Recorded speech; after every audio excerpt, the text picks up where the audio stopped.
Ei, isso é Peter Martins falando, bem-vindos ao Assistindo Porcaria, uma exposição de começo questionável, Webcam 50, dia 1/8 de 2025, mas sei lá o que, 19, hoje a gente vai fazer música questionável, com instrumentos questionáveis. Instrumentos questionáveis. Então, vou ter que desligar o microfone e tal, mas não tem que ver se esse negócio abriu, né? Sabe como é, né? Vamos ver se filho de uma puta abriu. Abre logo, caralho. O YouTube pelo menos abriu aquela porra. Ah, te fudei. Nossa, YouTube, você tá uma... Atualmente, hein? Tá uma porra atualmente, filha da puta.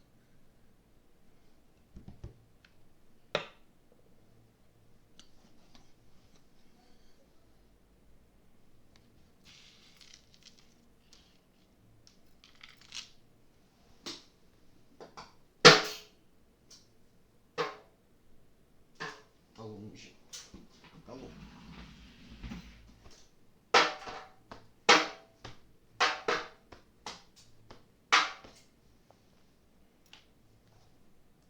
Espera, né, filha de uma puta?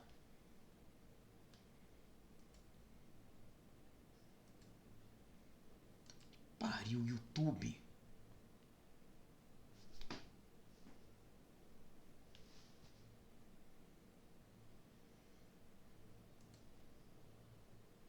Haja.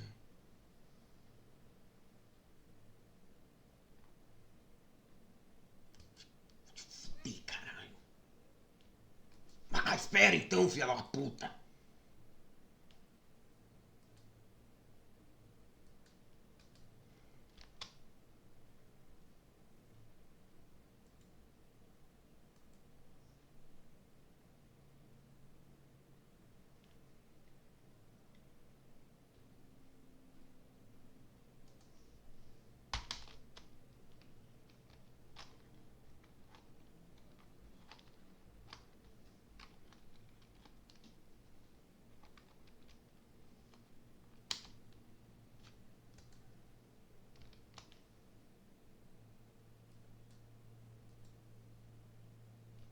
Acho que você entendeu sua putinha de merda.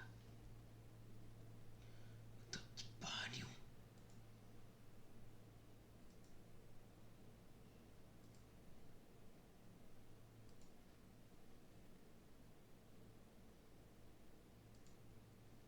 Te fudei, YouTube. Te fudei, YouTube. Te fudei, YouTube.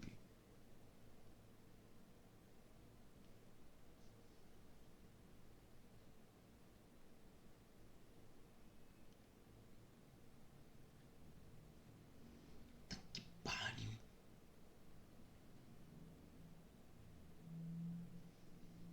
Nossa, gente de merda também vai tomar no cu.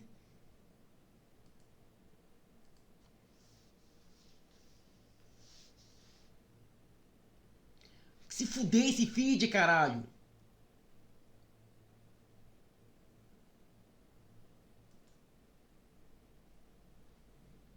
Que pariu. Pau no cu nessa bosta de feed.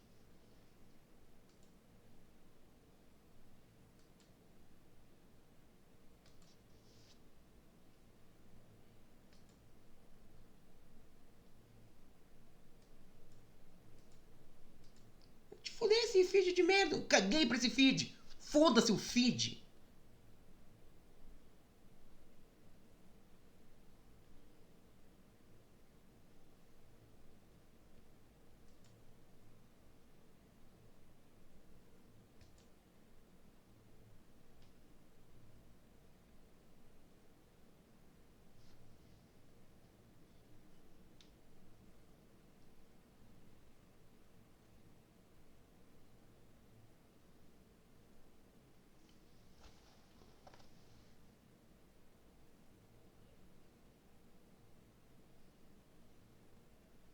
Foda-se a porra do feed.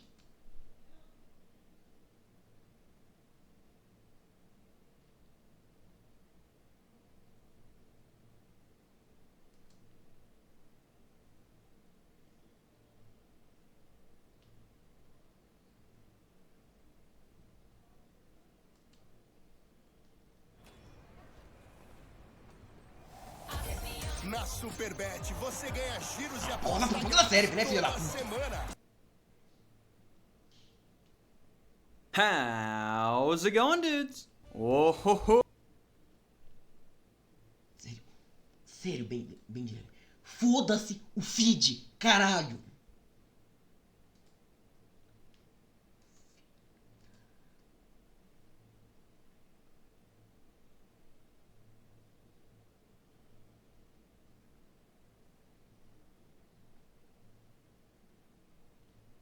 Sério. Pau no cu do feed.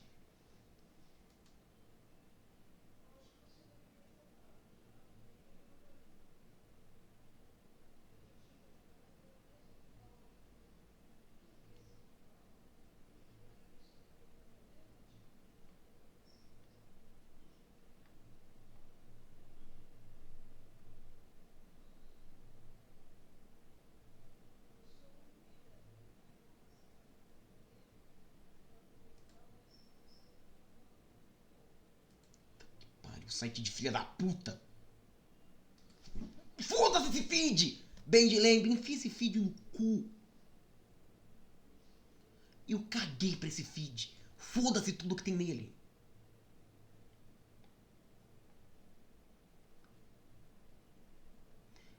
Enfia esse feed no cu, filha da puta. Eu caguei pra existência dessa merda.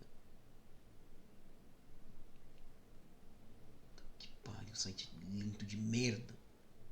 Não era tão bosta assim no passado essa merda.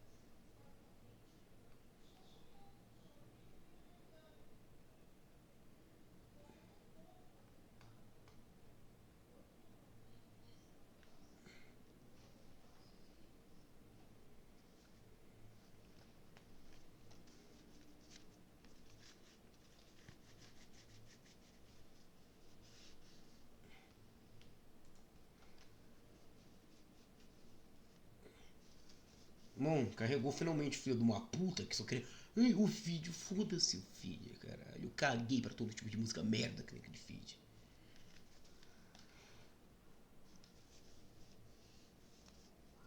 Mas vamos lá. Gravar uma música ruim.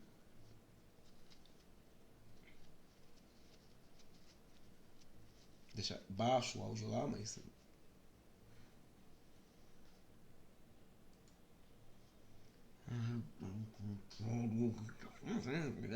Feed de limpar bunda. Que?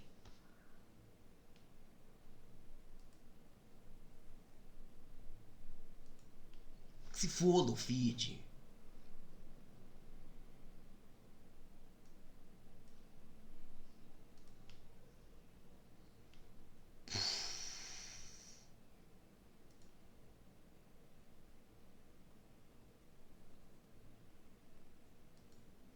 Vamos dizer que é guitarra o negócio.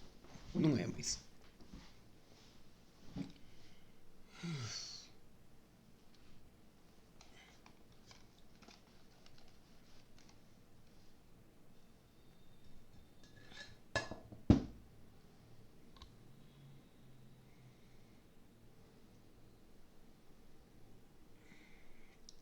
Pariu, porra.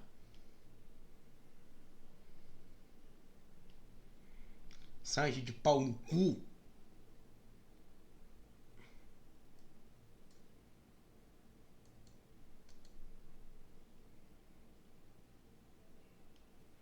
Site de pau no cu. Vai te foder, site de pau no cu do caralho.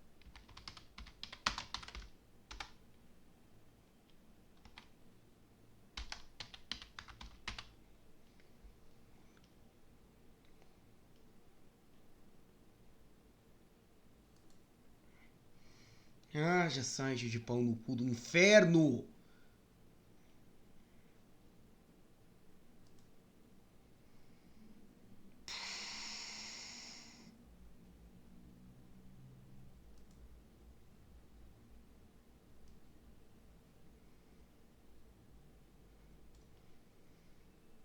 Ô site de pau no cu, de limpa cu.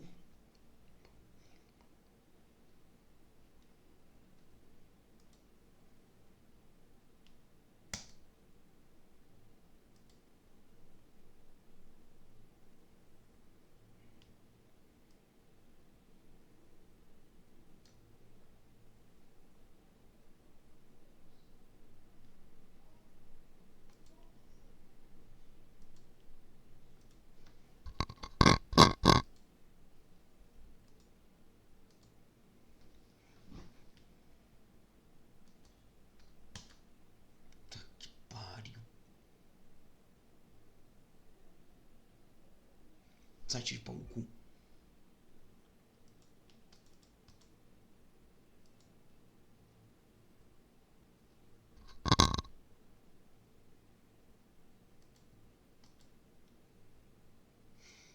Site de filha da puta.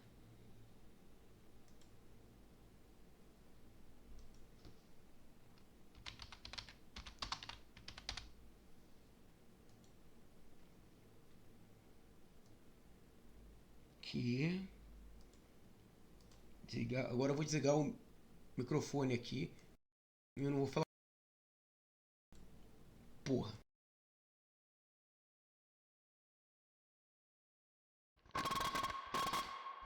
Eles, porra. Vai ser com a voz zoada agora, quando for falar toda hora. Vamos iniciar a parte, gravar a parte inicial da música aqui. Os instrumentos fantásticos. Uma lata de cerveja e um copo de acrílico.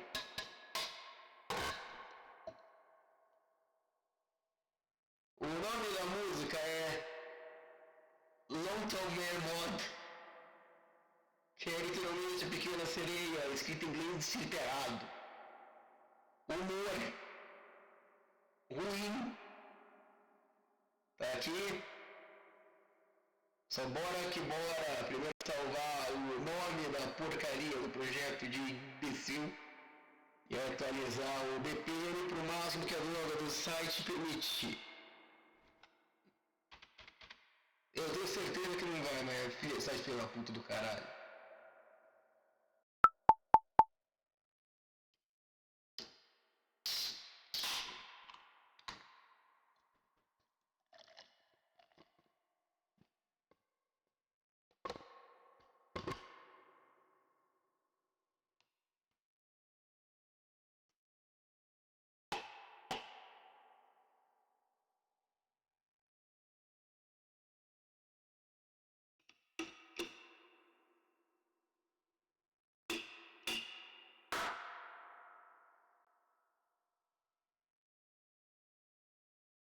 Agora separar as partes que ficou bom.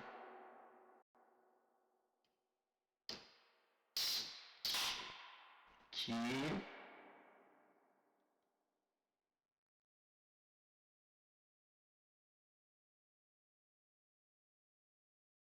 Sete filha da puta. O microfone com áudio estourado faz parte desse estilo.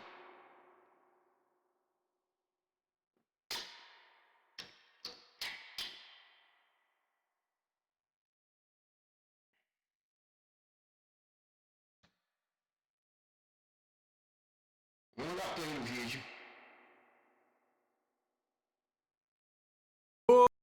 How's it going, dudes? Oh, ho, ho, I hope you're ready, boyos, because I just received my very own copy of the campaign for North Africa.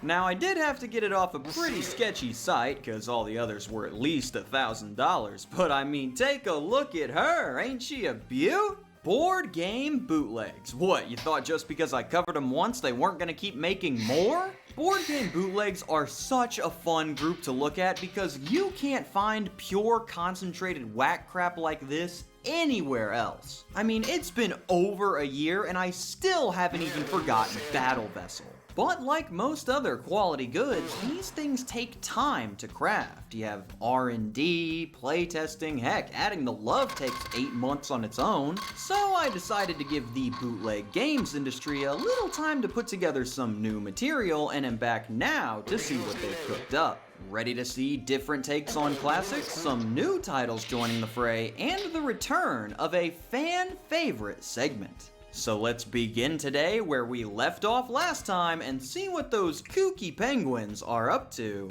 now.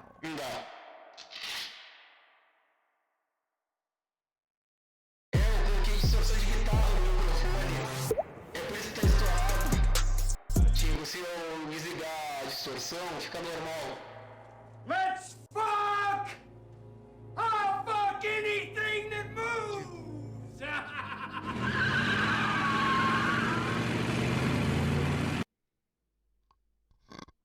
pô, tá normal It's like we agora. never even left. Yep. Push Bricks, the game where the title also works as an insult. Push Bricks is a game where players attempt to push the bricks out of the wall without causing the penguin to fall down. Coming with 1 stretcher bonding wall, 2 pushing brick fingers, 44 bricks, and 1 cartoon style. Now, I would explain which game this is a bootleg of, but I have no idea which of these is the original, so instead we'll say that it shares a similar theme to Don't Break the Ice. Also sharing a similar theme to that is this other version that legit just doesn't have a title, even coming with the same kind of penguin from those Don't Break the Ice bootlegs. Unfortunate that we couldn't have Skipper join us this time around, but probably for the best. Do you have any idea how much he charges for an appearance? But if you are sick of all of the penguin madness, then take your revenge with Fright Penguin. Look who pops the penguin first. I don't want to catch any of you feeling bad for this guy. He has gotten involved with some really bad people. Fright Penguin sees players stick swords into the penguin's egg in order to see who pops him out, with the game crucially being suitable for playing in multiple entertainment venues. Great, I'm glad that I don't have to leave it in just the one. Also, what is going on with these two? My favorite part of this one is that to make sure that you don't get confused, they just have the word penguin slapped down here all by itself, you know, just in case you couldn't tell.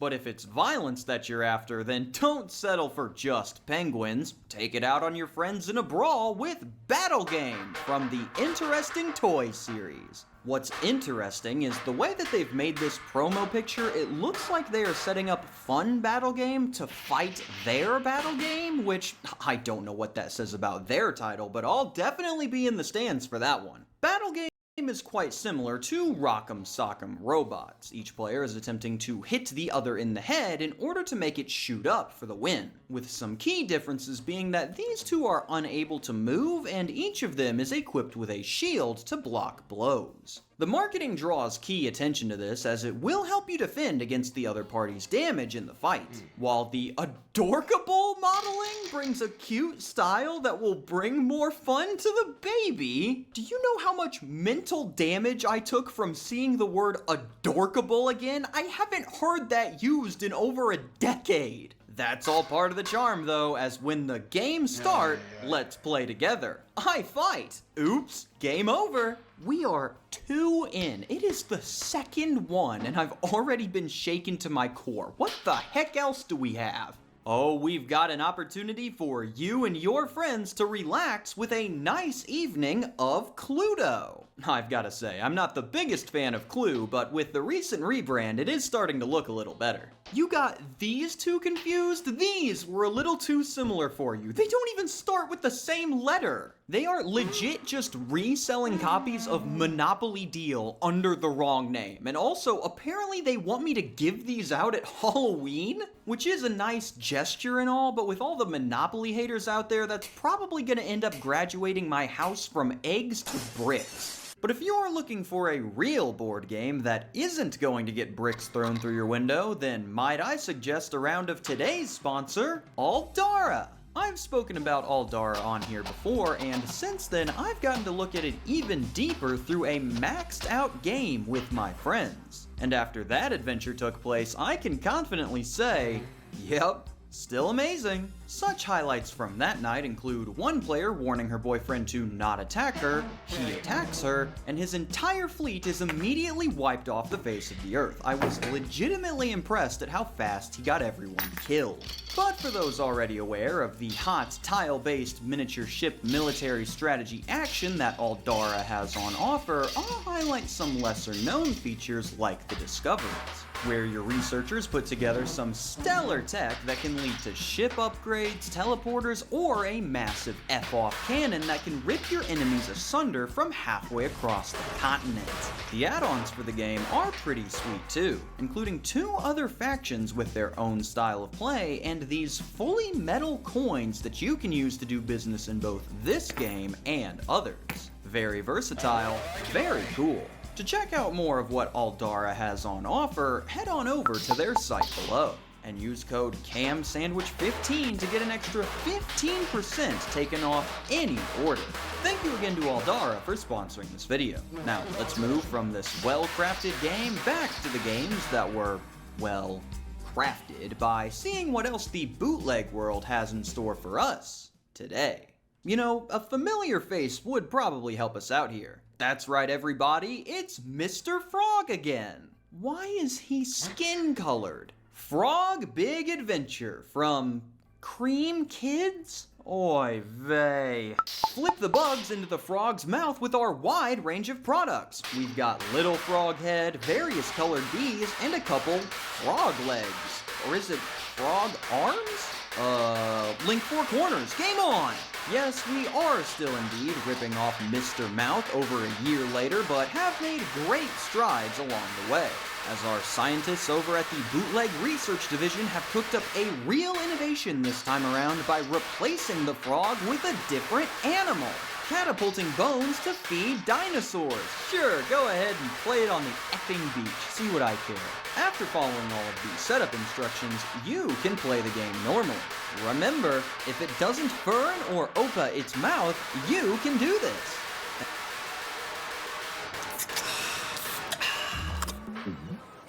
Vai a pé de escola, a cerveja que desce é redonda. Thanks for the vote of confidence? But frogs and dinos aren't the only ones who need feeding, as we've got a group of hungry hippos out here that also could use some love. Oh, my apologies. This is actually New Hippo Frog Bean Eating Table Game Multiplayer Interactive Board Game Children's Early Education Puzzle Toy. A simple mistake to make. Airtight storage peas. Beans are sealed in the game plate with ball button? My lord, it even has a ball button. What will they think of next? This absolute gem will allow you to enjoy all of the hot eating action in so many situations, such as in the void, while you sleep, or very suspiciously. Don't take your eyes off of that thing, kiddo. Those hippos are starving. You know who else is starving? The Hungry Crocodile. Just the one though, and I'm not quite sure which one it is. Hungry Crocodile is quite the easy game to understand. After all, the player who cashes the most balls wins. I've got quite the collection on here, you don't stand a chance.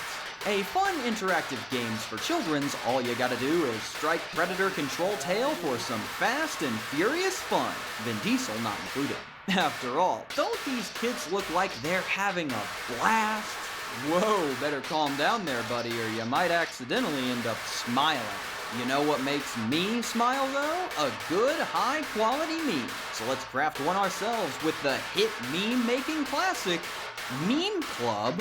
Aw, what do you mean is big enough to bootleg now? This is a travesty for all the haters out there. Meme Club is a Russian version of the game with what looks to be similar pictures but with Russian text on it. Go figure.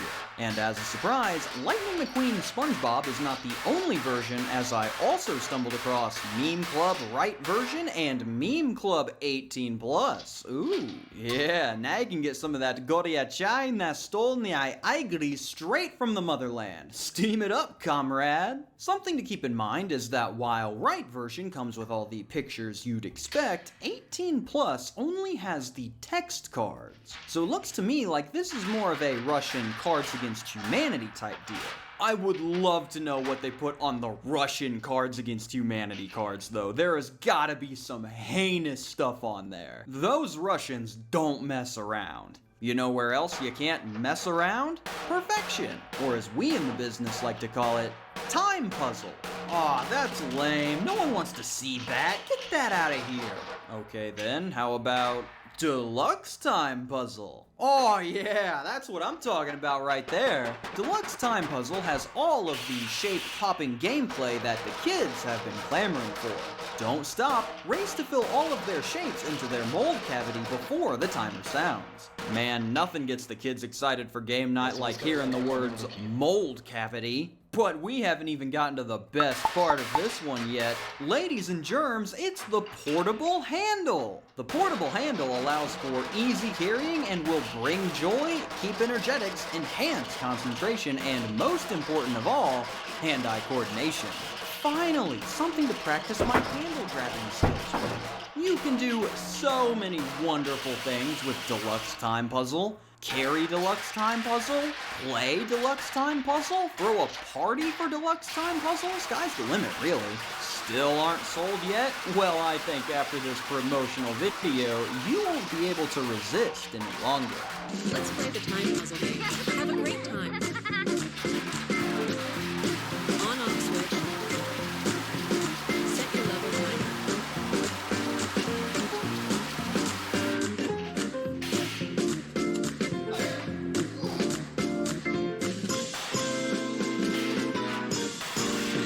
Hey kids, hurry up, hurry up.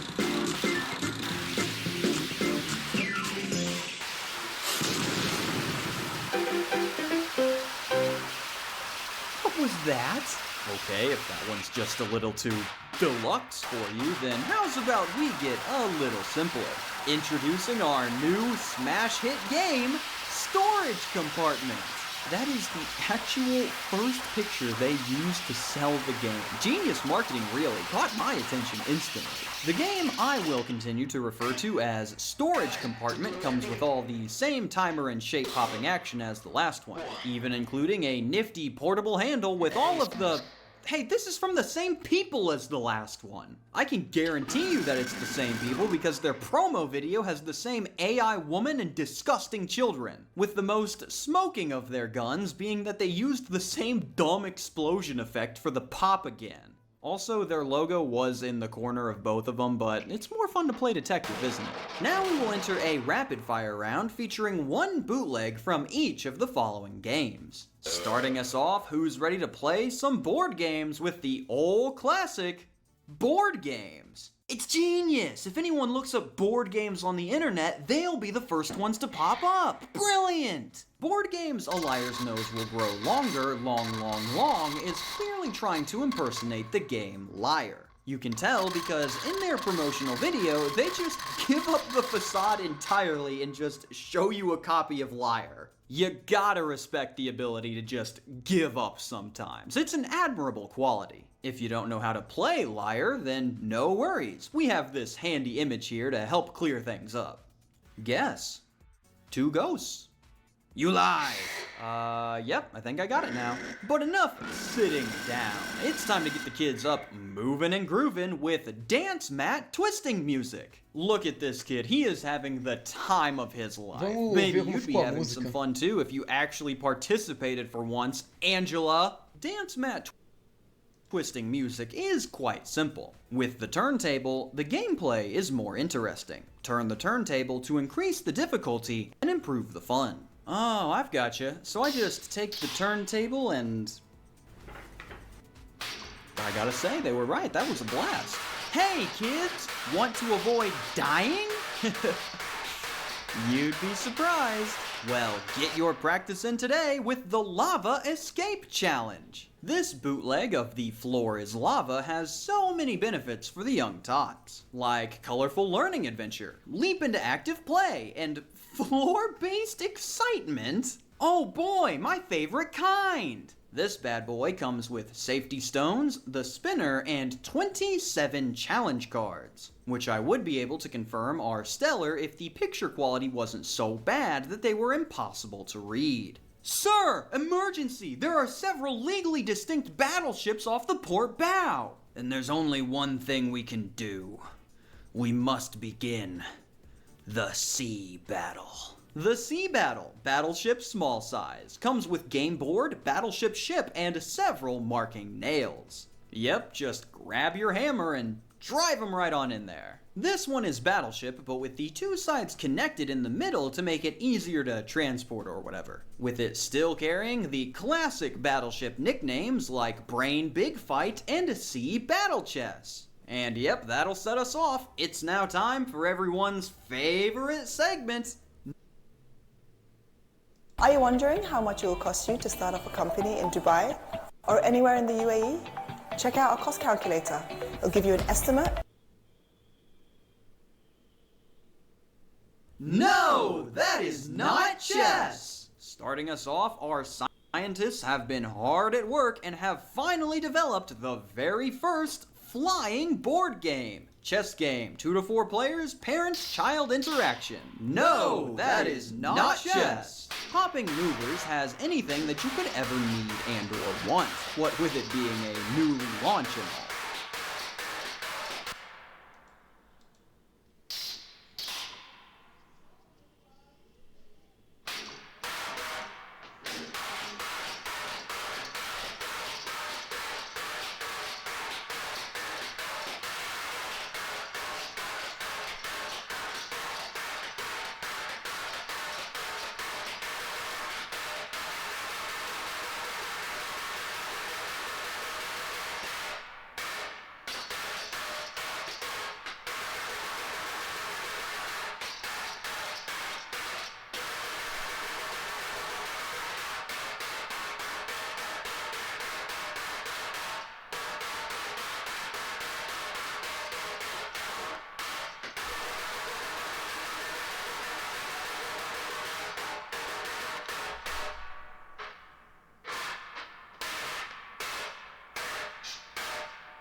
Chutou na minha teta.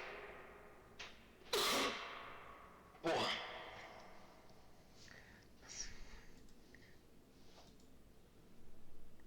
Tá aí. Próximo passo, adicionar as faixas do vocal. O efeito vai ser o mesmo.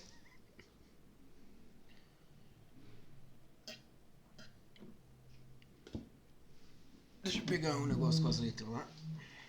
Tá no celular.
Desligar o microfone aqui.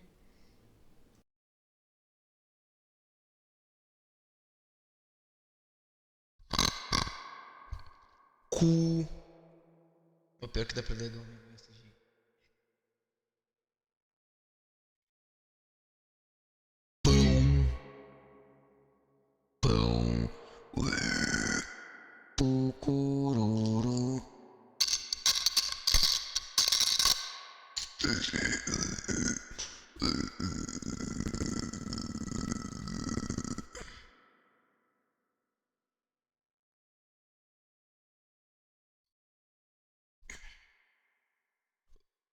Penis. The little robot.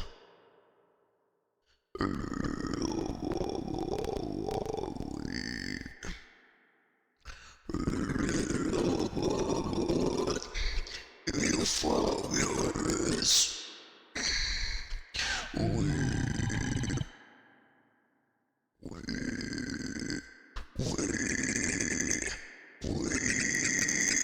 Penis.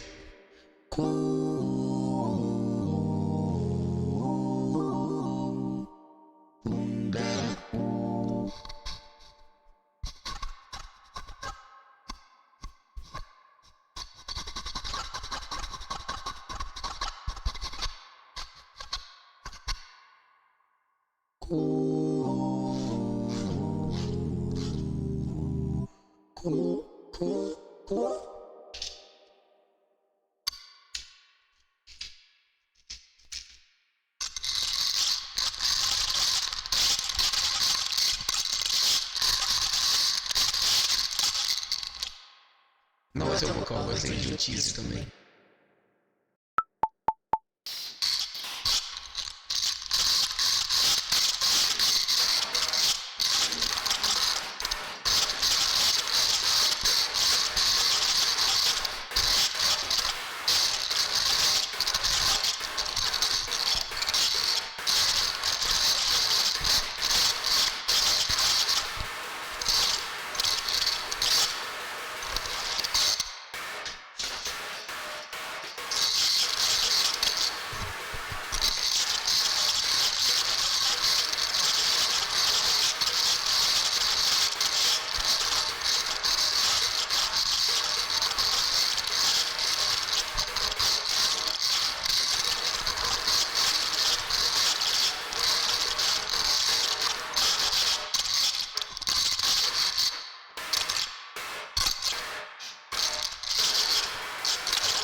Nível assim do caralho.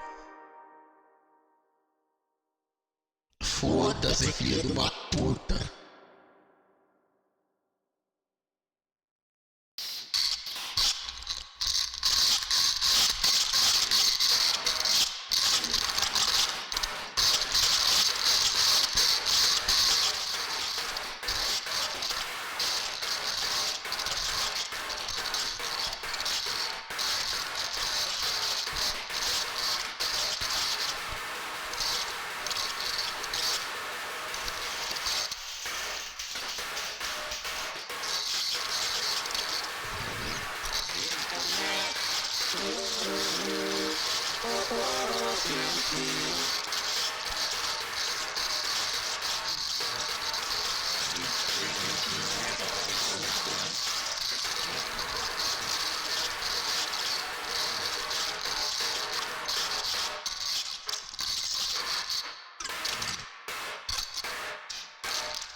minha cara de frente pra lá, você caralho. Porra.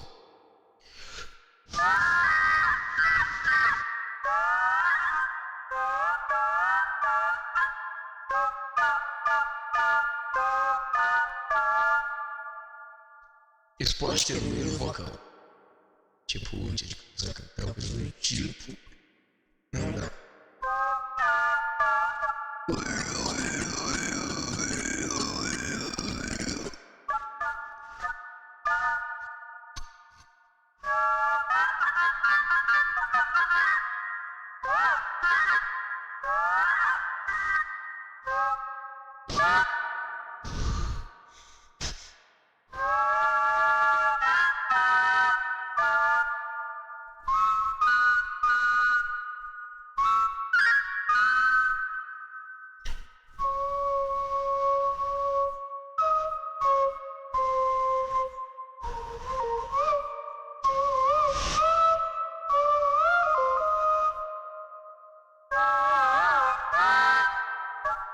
Pênis. Pênis. Pênisco.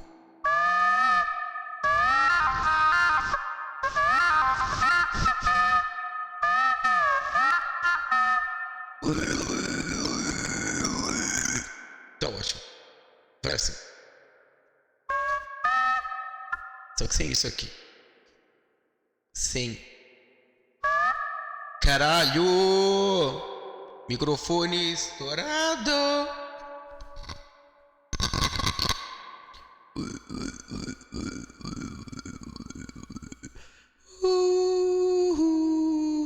Nossa, eu coloquei na distorção errada. Caralho, por isso não tava tão esquisito. Pera aí. Nossa, agora isso não pra caralho.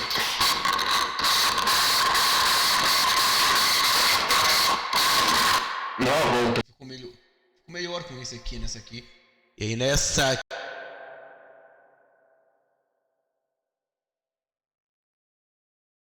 Nesse aqui é sarado.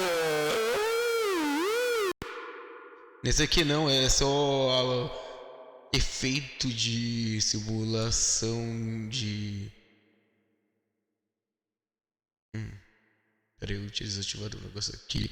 Caralho, mas que é só o efeito de amplificador comum. Vamos ver como fica com estouradão. Esse troço aqui ligado. Mano do céu.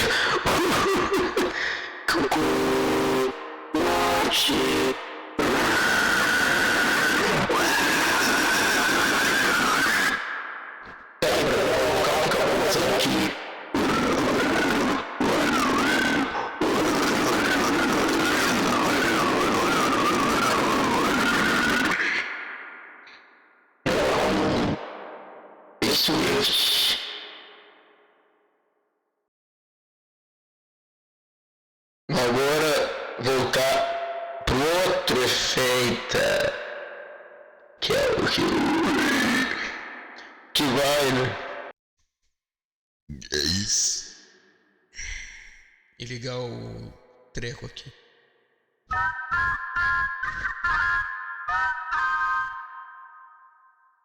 Agora.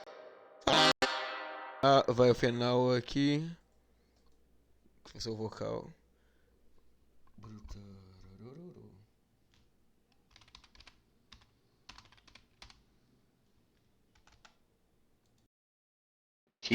É isso aqui. Só que eu vou adicionar um especial extra.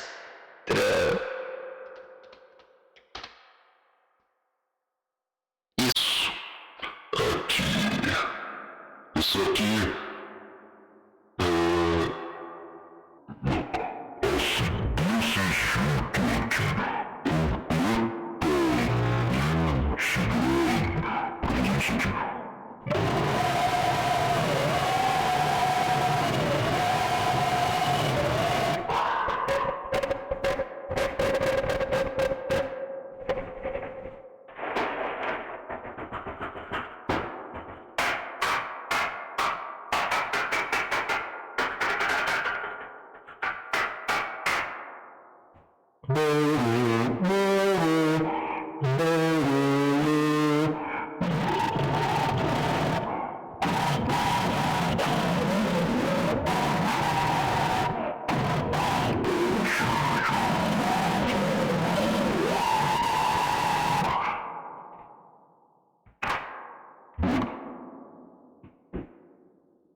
Je me donne ma fesse. Non.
E isso foi a música.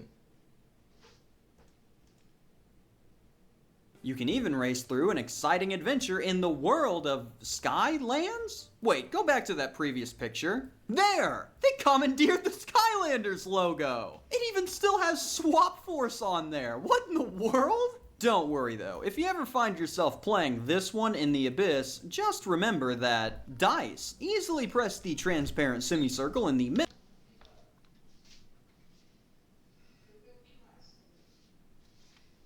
middle of the game board, the dice inside will randomly beat the points of the dice.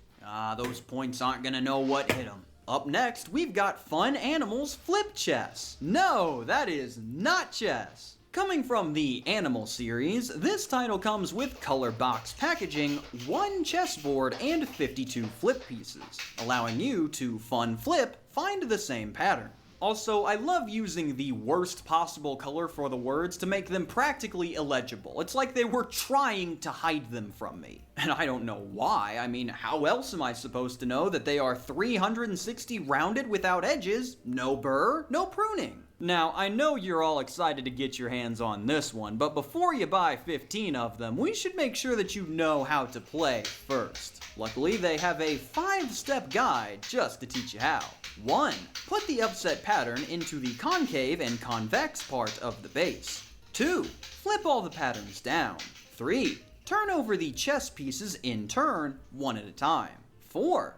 Turn out the same pattern and you can retract it to the empty slot. And 5, when all the pieces are turned over, the one with more chess wins. Oh, you're done for, kid. Anyone that knows chess knows that I have the most chess. I've practically been hoarding it.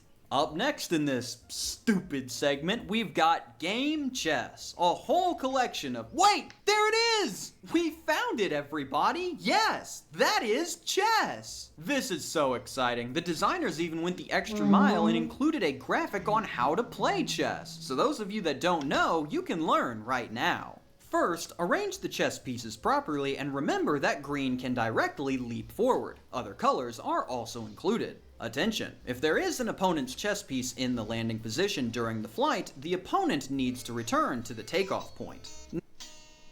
Ei, eu tenho uma oportunidade para você. Ainda dá tempo, mas tem que ser rápido, tá? Se você tá vendo essa mensagem, é porque você ganhou o direito ao nosso envio imediato grátis. Ah tá, mas o que é isso? Comprando seu fone agora mesmo, pelo link que tá aqui embaixo, nós vamos enviar o seu pedido ainda hoje. Não dá nem para acreditar, né? Mas é verdade. Frete grátis, envio imediato e você ainda recebe o seu fone antes do esperado. Não dá para perder. Flash Sale QCY Brasil.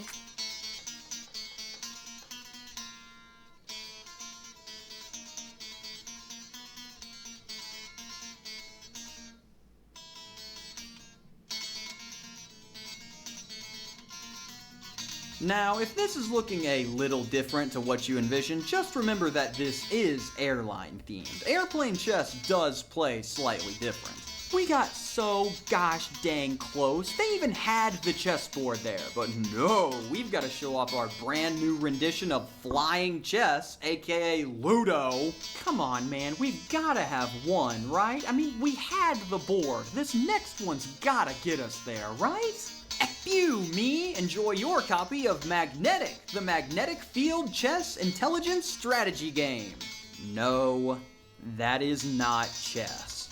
With Magnetic, the whole family can play together. In the game, interaction to enhance parent-child relationship to create a relaxed, happy family atmosphere.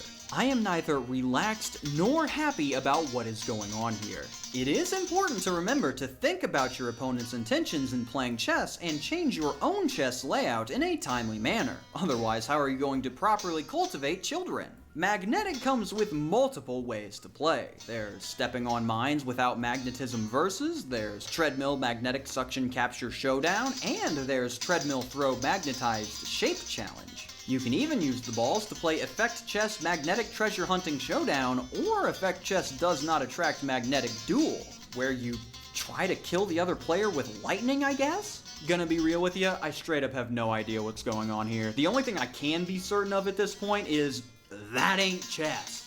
But let's get out of that segment and instead move to a much more comprehensible set of titles. As everyone knows, to match 4 in a row when they play... No, that's it. This one straight up doesn't have a name. Allows you to play something resembling Connect 4 everywhere with its mini size, allowing for easy portability. If you don't know how to play Connect 4, then we've included a handy guide just for you. 1. Pull the chessboard out in parallel. 2. Tilt the chessboard vertically into the base slot. 3. 2 players choose color chess pieces respectively and take turns throwing chess pieces to play chess. That's it, I give up. Everything is chess now. Everyone just start playing chess. Regular Connect 4 not doing it for you anymore? Then spice things up with a copy of Interesting Connect 4. Oh, do tell me what makes this one so interesting? Well, you've never seen this before. It is not only mini, but it's foldable as well. Wow, interesting sure is a word that they used there. But if you can't handle just how interesting that one is, then gather your friends and settle down for a relaxing round of who let the thwomp into the boardroom? Is a novel take on the Connect 4 formula. Not only coming in a completely different color set, but also both mini and foldable. Innovation that excites. The word is still out on whether or not you get these little dudes with your purchase, but if so, that would be pretty sick. Let me know if you've gotten them before and how mischievous they tend to be. Our next set of titles is bound to be a good one. That is, if you can manage to guess who I am talking about. Haha! These slime balls love bootlegging Guess Who. Easy design to replicate and make legally distinct, it is by far the one I came across the most on my search this time around. So here are some of my favorites from the crew. First up to bat, anyone up for a rousing round of head game with logical thinking, puzzle, children's parent-child guess who I am, board game? Double the board game? Now we're talking! This beauty, also going by Who Is It Choose, allows players to attempt to guess the other person from our cast of lovable characters, like Kenan, Saren, and who could forget, Yellow Neil! Not just why is he yellow, why is he the only one? The game provides many benefits to players, like improving language skills and letting children open their hearts, and forces kids to confront the tough questions, like, is that card a girl? No, that's the wrong question to ask here. What you should be asking is, why is Neil yellow? Other pros include exploratory thinking training, learning to think about the truth layer by layer, promotes communication and logical thinking and expressive observation of the brain, such as reasoning ability, expressive ability, and reflect ability. Good. Too many people forget to develop their reflect ability and it really screws them over in the late game.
The details are getting closer to the truth, and that girl from earlier can rest easy now that we know that yes, Amy is in fact girl.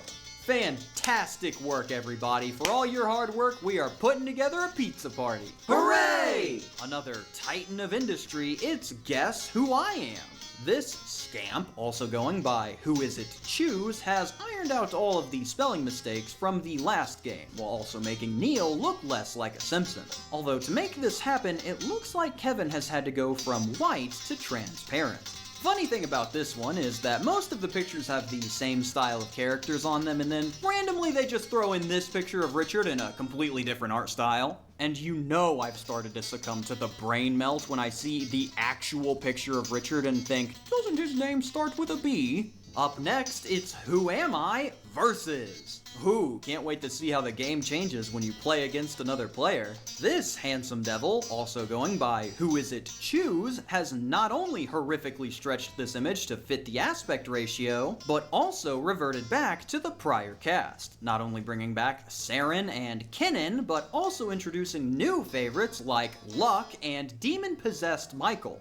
Oh, looks like Simon has already fallen under his demonic influence. Such a Simon thing to do. Gather round, children. It's time for another crazy game of Develop Social Skills. Oh, I hate this game. Study in the game. Exercise oral expression ability. Does he have blue eyes? Oh, this one's in the bag. It's Kaiba. Kaiba's got the blue eyes. This rascal, also going by Who Is It Choose, also going by Best Choice Guess Who Am I, is exactly the same as all the other ones. To the point that I'm pretty sure whoever's making these things are just spamming these listings in order to get sent to the top of the page. So let's skip to one that actually changed things up a little bit with Guess Who I Am, Wooden Base. This vile creature, also going by Who Is It Choose, comes with a wooden base to place the character cards into, allowing you to play the game without needing to flip the pictures down when you remove them. You know, the most satisfying part of the game. But that's not important, as this is more of a game for cultivating exploratory thinking, such as your expressive ability, your reasoning ability, your observation ability, your reflect ability, and your logical ability. There we go, got it on the last one. But guess who is such an old and outdated property? How are we expecting the children of today to relate to figures such as John? It can't be done. What we need instead is something that the children of today can enjoy. What we need is Italian brain rot Guess Who I Am. We're cooked. We're well done. We're straight up burnt. This heinous creation, also going by Italian brain rot Guess Who I Am, gang tung tung tung sahor tralalero tralala, AI extract puzzle board game parent-child interactive, also going by Who Is It Choose, just might be the absolute worst way to experience Guess Who. What questions are you going to ask here? Is your animal also partially a warplane? That's only going to get rid of 2 of them. I can physically feel my brain melting the more I look at these characters. This thing is a frog that is a tire with legs. I had to go into my search bar and enter list of Italian brain rot to figure out what I'm looking at here. Like, sure, I've seen the crocodile before, but Frigio Camilo? Unless you speak Chinese, you are going to need to remember the names of every single one of these if you're going to play the game. Also, the beaver with the Tommy gun here, Bobrito Bandito, 10 out of 10. No notes, a perfect design. So if you'd like to play a Guess Who challenge mode and don't mind losing about 15% of your brain power along the way, I will not link this thing below. I know at least one of you is going to actually buy this, and I will not be an accomplice to that. But with all of whatever the heck that was behind us, I do have one more product that I stumbled upon that I would like to show off. And I've saved it for last because I'm not entirely sure if it is a bootleg so much as it is completely incomprehensible.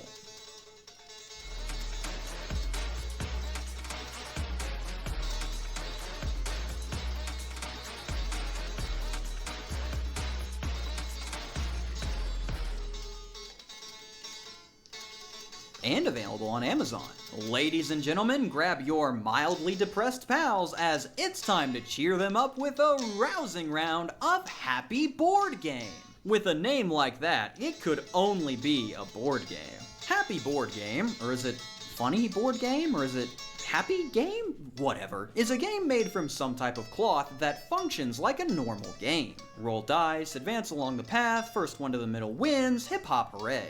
Now, if the contrasting style between the art and the fonts on the board didn't give it away, this one might just be a little on the lower quality side than your typical board game release. But that shouldn't stop you from having a grand old time just like these fine people and their suspiciously angled beverages. So we are going to look through what Happy Board Game has on offer and my favorite parts of the title, starting with how the dimensions for the game, seen in this image, are not, in fact, there to convey information. They are legitimately printed right on the effing board. Look at it this way. You will never have to wonder exactly how big this thing is. Everyone will be painfully aware of the dimensions the entire time you are playing. The best comparison that I have for what Happy Board Game plays like would be one of those purposefully bad games that are on Tabletop Simulator, where the low quality of the game itself is the main draw. Heck, I can guarantee that's the case because that's what led me to spend $5 on this. As such, there's no reason to look through all the AI promotional material, as most of the nonsense is going to come from the board itself. So let's go through some of the fun spaces that you can land on as you roll your dice through this Happy Board Game. Starting this one off with the very first space that you can run into, beat chest and slap thighs like gorilla. Just a perfect introduction, really sets the stage for what's to come. Perform slow motion fight scene with left side player for 15 seconds. Howl like wolves with right side player for 10 seconds. Post ugly photo to TK/INS, which I tried to find and I just have no idea what those are referring to. Deliver a 30-second speech as the current president. Strike iconic superhero landing pose. Perform and step on stage to accept the award, your shoe, in 20 seconds. I like how they just lowered the font size for just the ending portion. Gotta make it fit somehow. Return to the starting position. Swap positions with the previous player. Lie down and act out childbirth process. 20 seconds? My guy, what? Chicken dance for 10 seconds. Nobody laughs. Back 2 spaces. Go back 5 grids. Are we using grids or spaces? Come on now, I can't deal with this. I just had a baby. Mimic exaggeratedly how a pilot saves a malfunctioning airplane for 20 seconds. Asian squat hold, heels grounded for 10 seconds. Name 3 rounded objects in 10 seconds. The light bulb in the kitchen, the ball included in every copy of Mousetrap, and the American nuclear submarine currently stationed off the coast of... Pretend to be drunk walking straight line. Make 3 distinct funny faces in 5 seconds, recorded. All players form heart shape with hands. Zombie style backbend under an imaginary pole. I've thought about this one for a while, and I think it's referring to limbo. Spin 5 times, then walk 5 steps. Perform air guitar duet with right side player. Pretend hula hoop for 10 seconds. Name 5 US states in 10 seconds. Hum the happy birthday song through your nose. No joke, pause the video and try to do that. I want to know how out of breath it makes you. Elvis Presley style hip swivel dance, laugh in slow motion like sloth, ordinate Spider-Man web shooting moves with left player, and sing a part of a song in the voice of SpongeBob SquarePants. That is 2 named copyrighted characters in a row. These boys are in for the legal ringer later. This is an absolutely insane product that is just full of errors and nonsense. And I really can't be too mad at them because these mad lads practically went, shoot, we submitted TJ's joke game for the official Amazon listing. Quick, we've gotta... Hey, Bezos himself looked over the game and approved it for sale. The page is good to go now. Really? Okay, F it, we'll roll with that then. I can think of at least 9 worse ways to spend $5, so if you're looking to light that money on fire, it would probably be worth grabbing this just for the reaction that you will get when you show this to someone. That face right there is priceless. I still honestly can't believe they printed the dimensions on here. Legitimately hilarious maneuver. But with that, I think it's about time to leave this wonky world and give the bootleg research department some more time to cook up another batch of certified classics. You can't expect something like to be developed overnight after all. So until we see them again, always remember that it is never too late to start playing chess. Signing off for large size 27.6 by 19.7 inch, I am Cam Sandwich. Thank you for watching and have a fantastic day. A special thank you to my suppliers, staff, and chefs over at the deli, as well as the media preservers helping me get these rare games ported for the public to enjoy. If you'd like to join the crew, you can take a look using the link in the description below.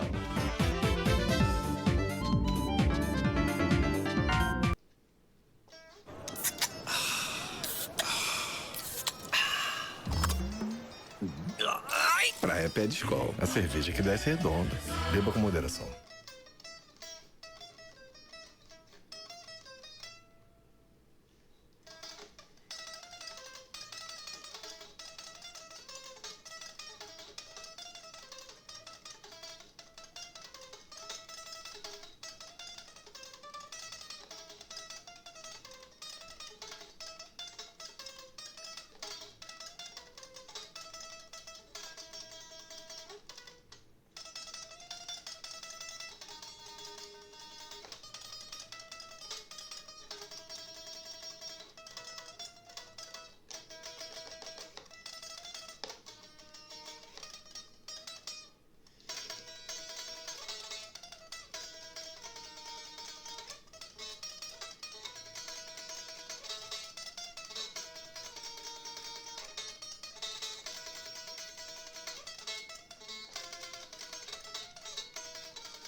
Dois, três e...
Bom dia, Vietnã. Eu sou Matheus 505. O Quinto Bito. Hoje eu queria fazer uma apresentação sobre o Osama Bin Laden. Ele que em vida foi considerado um dos 12 homens mais ruins do mundo, todos os 11 jogam no Vasco, o terceiro árabe mais famoso de todos, perdendo só pro muçulmano e o gênio do Habibs, e o homem mais procurado do mundo, por causa do negócio que ele fez em Nova York. Por causa disso, ele teve que passar os últimos 10 anos da sua vida escondido, dizem que até em cavernas. E quando os Estados Unidos finalmente o encontrou, ele estava num complexo na cidade de Abbottabad, no Paquistão. Ninguém na cidade sabia que era ele, porque ele ficou muito bem escondido sob o disfarce de Bin Laden. E dizem que quando ele ouviu os helicópteros chegando, ele não pensou em fugir e nem em lutar de volta. Ao invés disso, ele correu pro computador para apagar todos os seus arquivos. O homem mais procurado do mundo passou seu último momento de vida deletando o histórico do navegador. Dada a chance, todos nós faríamos isso. De certo modo, não somos tão diferentes assim. Mas de um modo mais realista, a gente é bem diferente sim. O computador dele então foi confiscado e 6 anos depois a agência, disponibilizou todos os seus arquivos para download. E agora a gente finalmente pode saber o que é que Osama Bin Laden tanto queria esconder do mundo. Can't read my, no you can't read my poker face. Can't read my, can't read.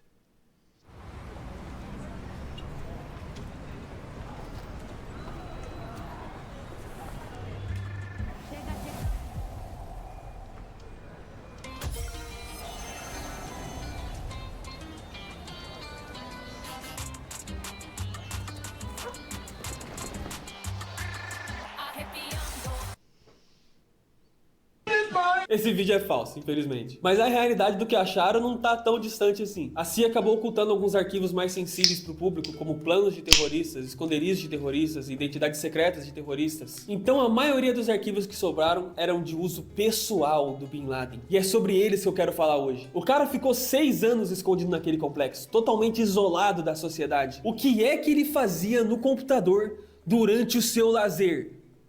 Naruto, ele via Naruto. Vou te pegar. Essa é a galera do avião.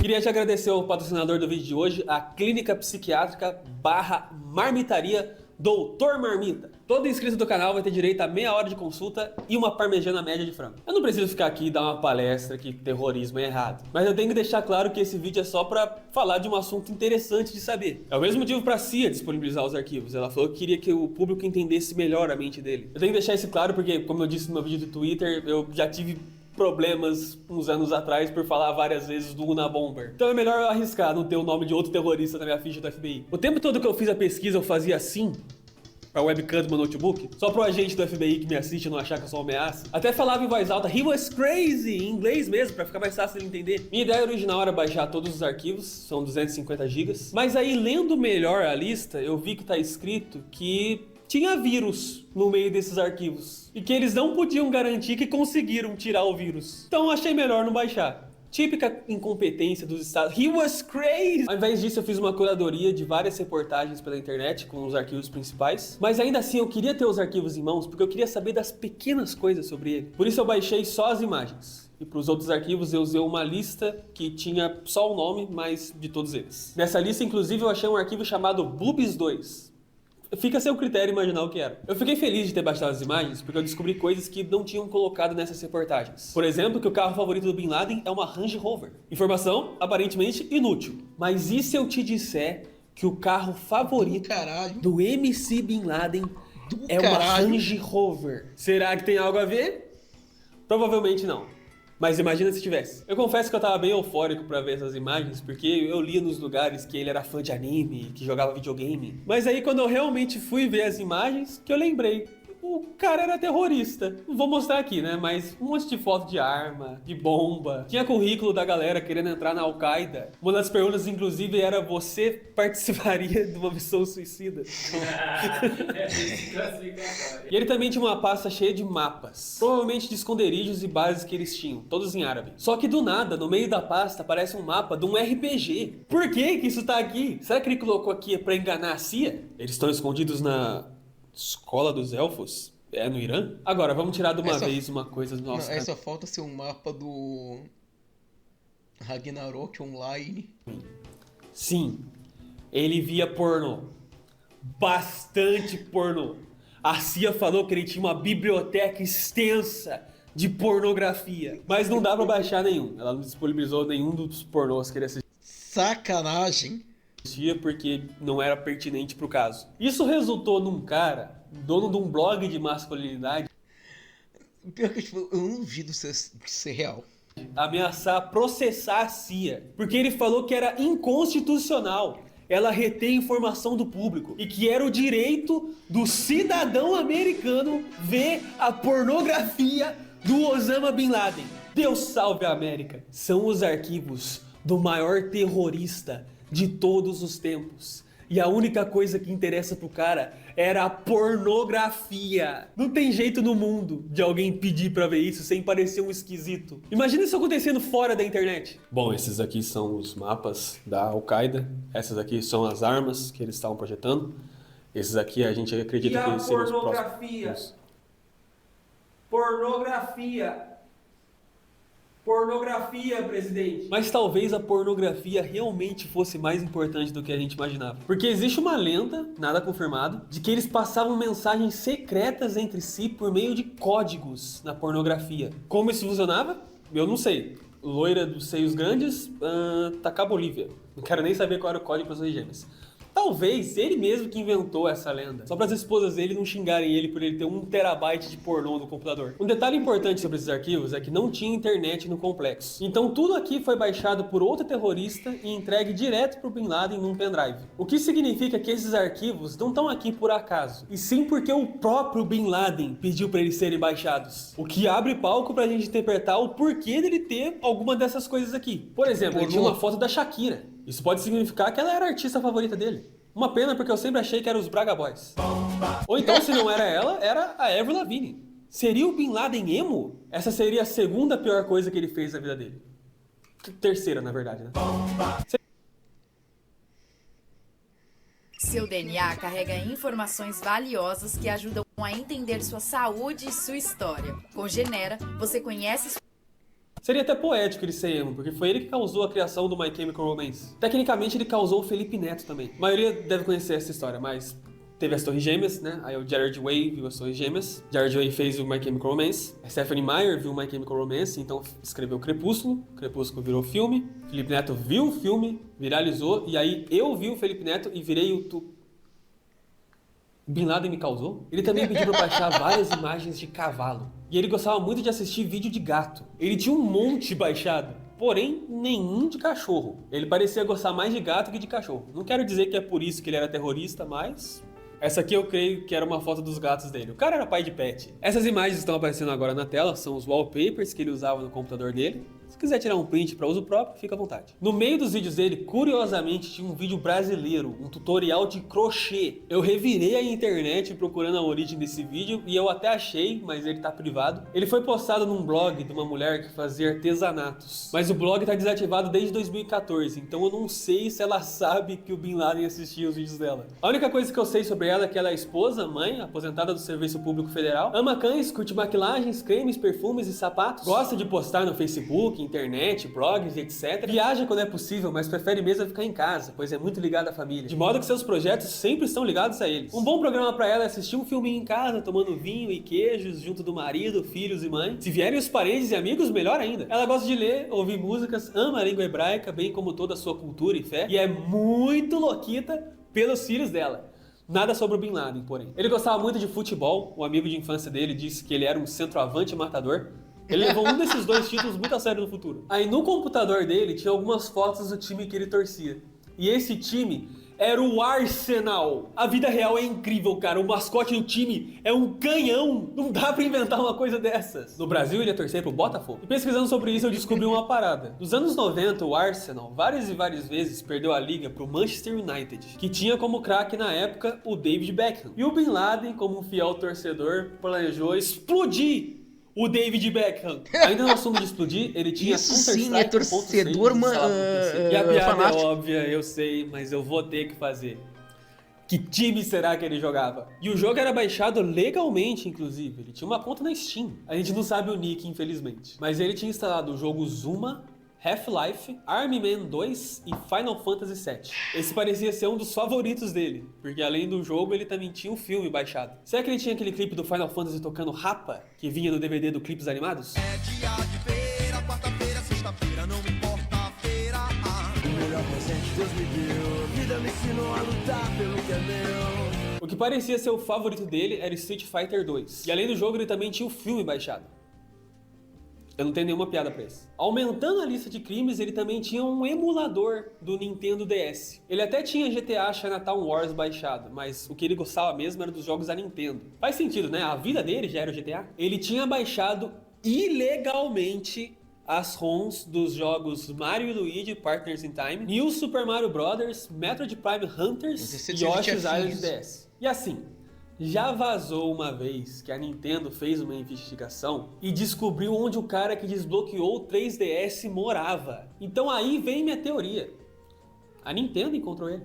Porque o mundo pode perdoar o terrorismo, mas piratear a Nintendo é coisa séria. Eu sempre achei estranho o tanto que demoraram pra achar ele. 10 anos? Comando Vermelho achou meu primo 2 dias. Não é nem teoria da conspiração, eu só acho esquisito de verdade. A minha teoria da conspiração é mais sobre quem dava o dinheiro pra ele. He was crazy! A única cópia original de jogo que ele tinha, mídia física, era Animal Crossing. Infelizmente, a CIA não compartilhou a ilha dele. E se perguntar pra mim, isso sim é inconstitucional. Concordo. Falando em downloads ilegais, nós chegamos no... É um direito de todo cidadão americano saber qual era a ilha do Animal Crossing, Wild World do Osama Bin Laden.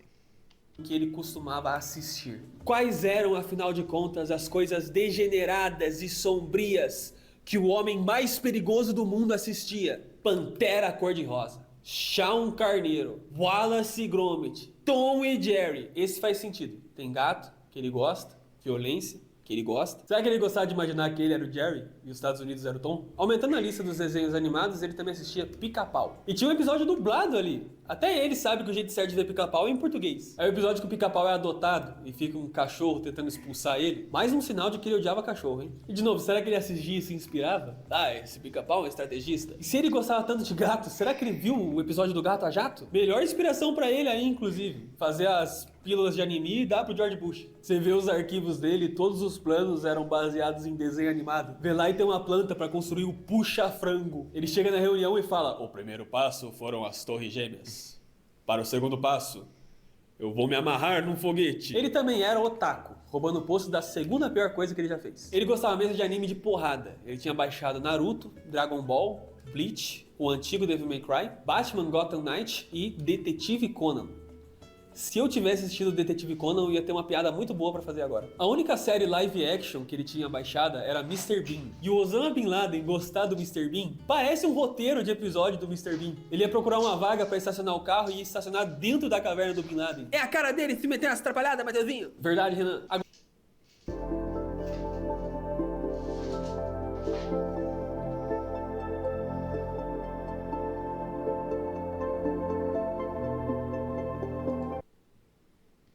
Agora, se você, meu amigo cinéfilo, tá na dúvida de qual filme assistir, eu gostaria de te recomendar a Sessão Bin Laden, em que todo fim de semana você pega para assistir algum dos filmes que o Bin Laden tinha em seu computador. A lista é cheia de clássicos dos filmes de ação e suspense, como Resident Evil, Os Três Mosqueteiros, Galinho Chicken Little, Carros, Era do Gelo 3, Nem que a Vaca Tussa e Formiguinhas. Não é nem o Vida de Inseto. É a versão ruim dele. Mas aqui vocês vão me perdoar, mas é impossível pra minha mente fértil não encontrar uma conexão entre ele e esses filmes. Acho que ele tinha um motivo maior pra ver cada um deles. Pra ele, os Três Mosqueteiros representavam a honra, a fé, a tradição. Resident Evil era os Estados Unidos fazendo experimentos, manipulando e destruindo a humanidade. Carros representam um mundo automatizado, em que nossos corações foram trocados por partes de metal. É o triunfo iminente do materialismo, caso os Estados Unidos continuasse crescendo. Já ele se via como Chicken Little, um pequeno ser, ridicularizado por todos, tentando alertar o mundo sobre um perigo invisível. As formiguinhas representam a sua rebelião, é ele questionando o autoritarismo, dizendo não para a opressão. E a Era do Gelo 3 é sobre a natureza se adaptando ao fim da Era do Gelo, representando um mundo se recuperando naturalmente após sua revolução exterminar para sempre o Ocidente. nem que a vacatuça, ele só achava muito engraçado. São basicamente esses os arquivos mais interessantes. Como eu falei, o cara era terrorista. 99% dos arquivos ali eram relacionados a isso. Até o Boobies 2 eu encontrei depois. E não eram seios, e sim instruções de como controlar uma armadilha via controle remoto. Talvez os códigos por pornografia fossem verdade, então. Eu não sabia onde colocar esse, mas ele tinha essas esculturas de fruta, salva. Também tinha algumas pinturas, mas o resto é bem hiperfocado na Al-Qaeda. Foi uma grande fase da vida dele, Mateuzinho. Verdade, Renan? De novo, esse vídeo é comédia. Não é minha intenção diminuir a gravidade do que ele fez. I think he was crazy, man. USA! USA! Esse Bin Laden era um tranqueira. Seja membro do canal, agora é R$3. Vou fazer umas lives tipo podcast, conversando com os membros sobre qualquer tema que vocês queiram conversar. A primeira já vai ser amanhã à tarde. Se quiser participar, é R$3 na conta do Coroa. Eu sou o Coroa. Como eu posto pouco vídeo e eu não acho que falar do Bin Laden vai ajudar a atrair patrocínio pro canal, vai ser um ótimo jeito de ajudar o canal a continuar se mantendo. Mas vai ter muito vídeo no canal novo, né, Mateuzinho? Depois nós falar disso. Não vai explanar pra galera? Tudo no seu tempo, João.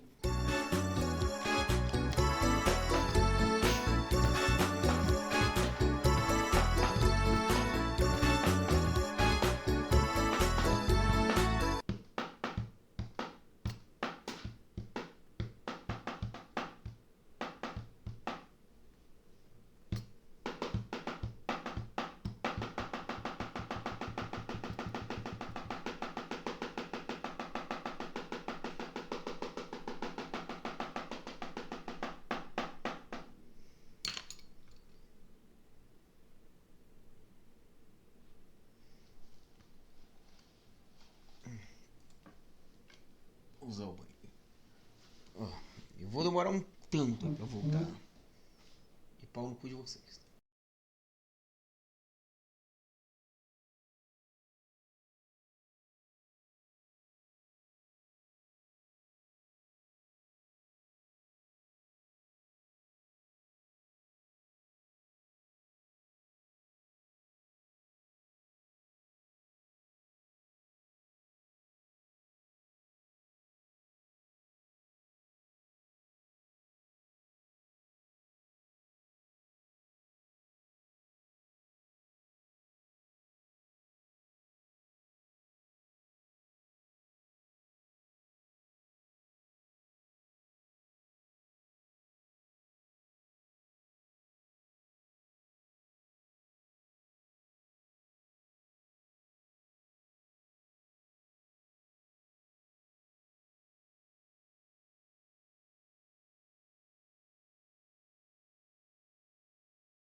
Voltei.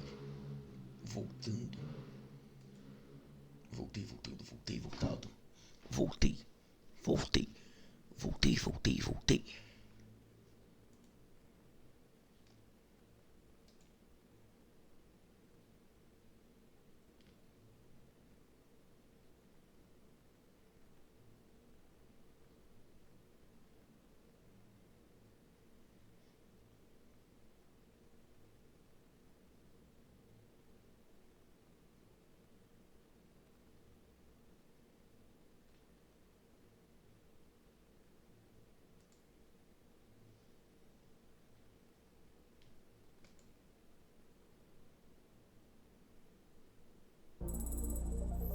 O Wix te dá a liberdade de contar a sua própria história com um site profissional que é a sua cara.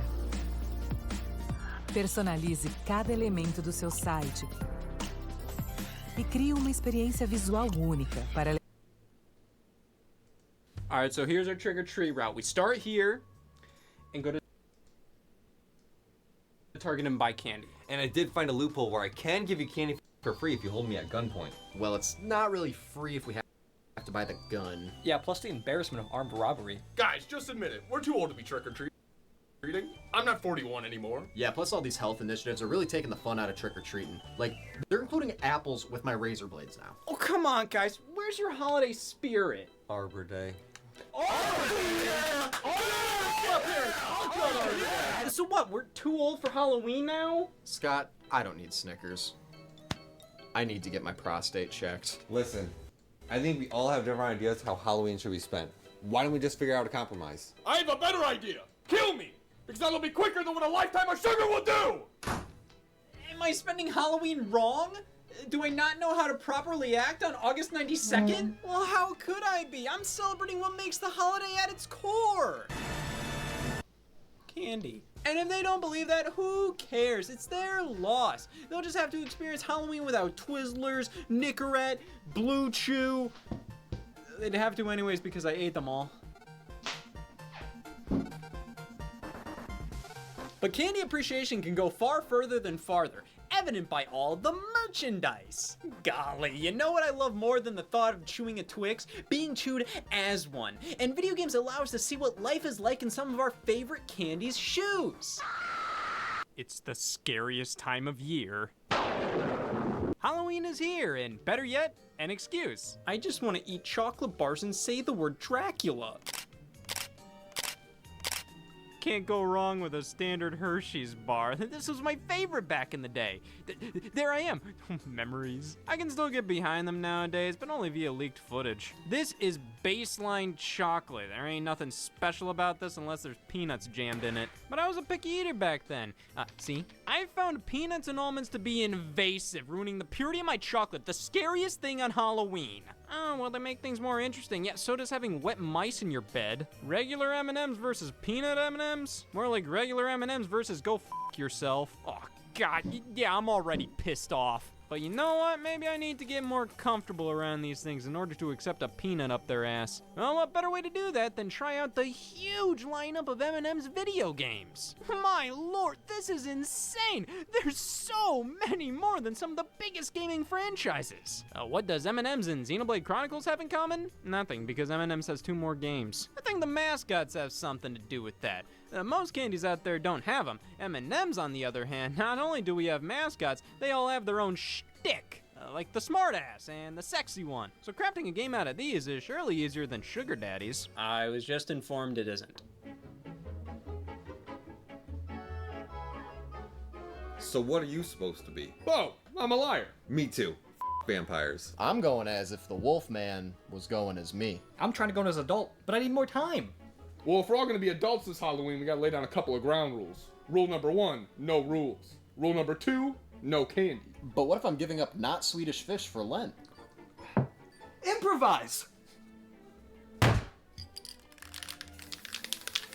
Now that's maturity. If you keep this up, we'll be miserable in no time. Oh man, this is so awesome. I'm like a kid in a candy store. Get the f*** out. The first M&M's game released was The Lost Formulas on PC in the year 2000. It got a version on PlayStation a year later titled M&M's Shell Shocked. Yep, PTSD. The M&M's Minis have turned the candy factory into a madhouse, and it's up to the M&M's with feet to save the day. Now, let me ask you a question. What's your biggest problem with Crash Bandicoot?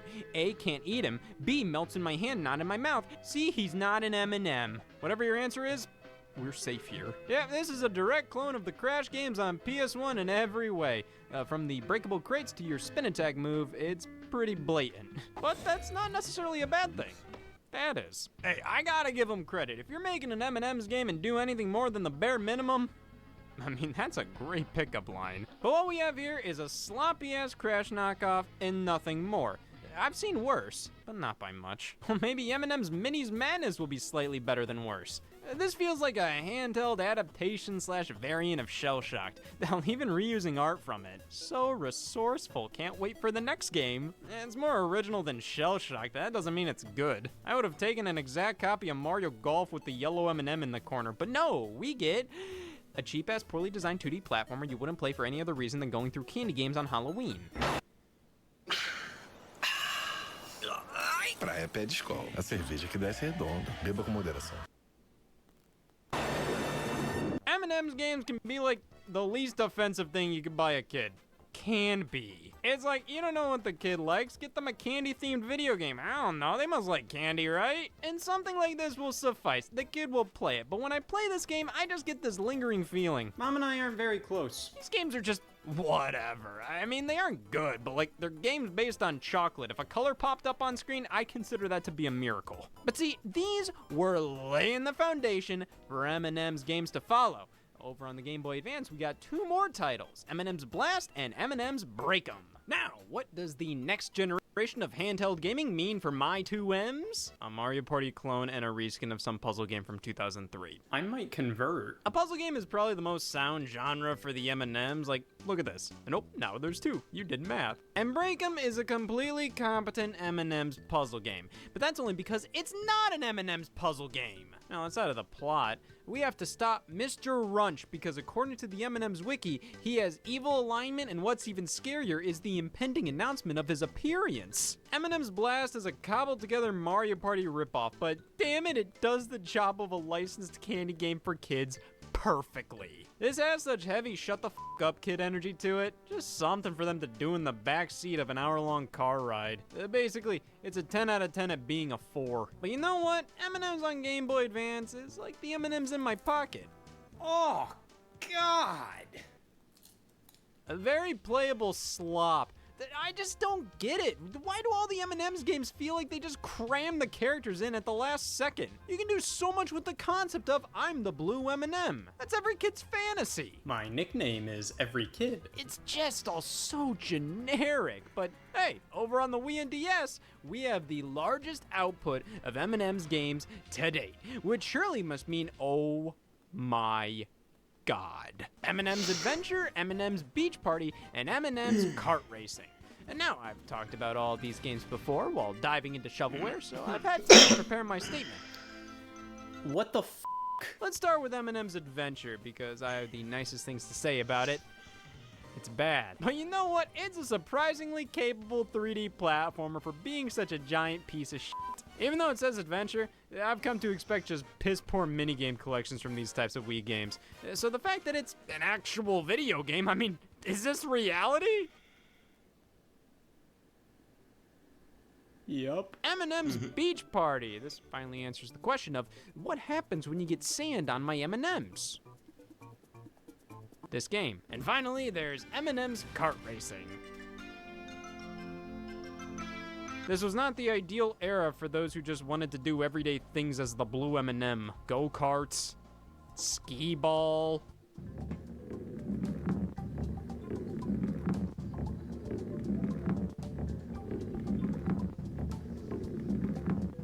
Was there a reason why M&M's games turned out the way they did? You could have made this Vlasic Beach Party and replace all the M&M's with the stork and nothing would change. And this was it for M&M's games for years until 2021, where we got a remake of M&M's Adventures for mobile devices. I can't wait to see how they change the game.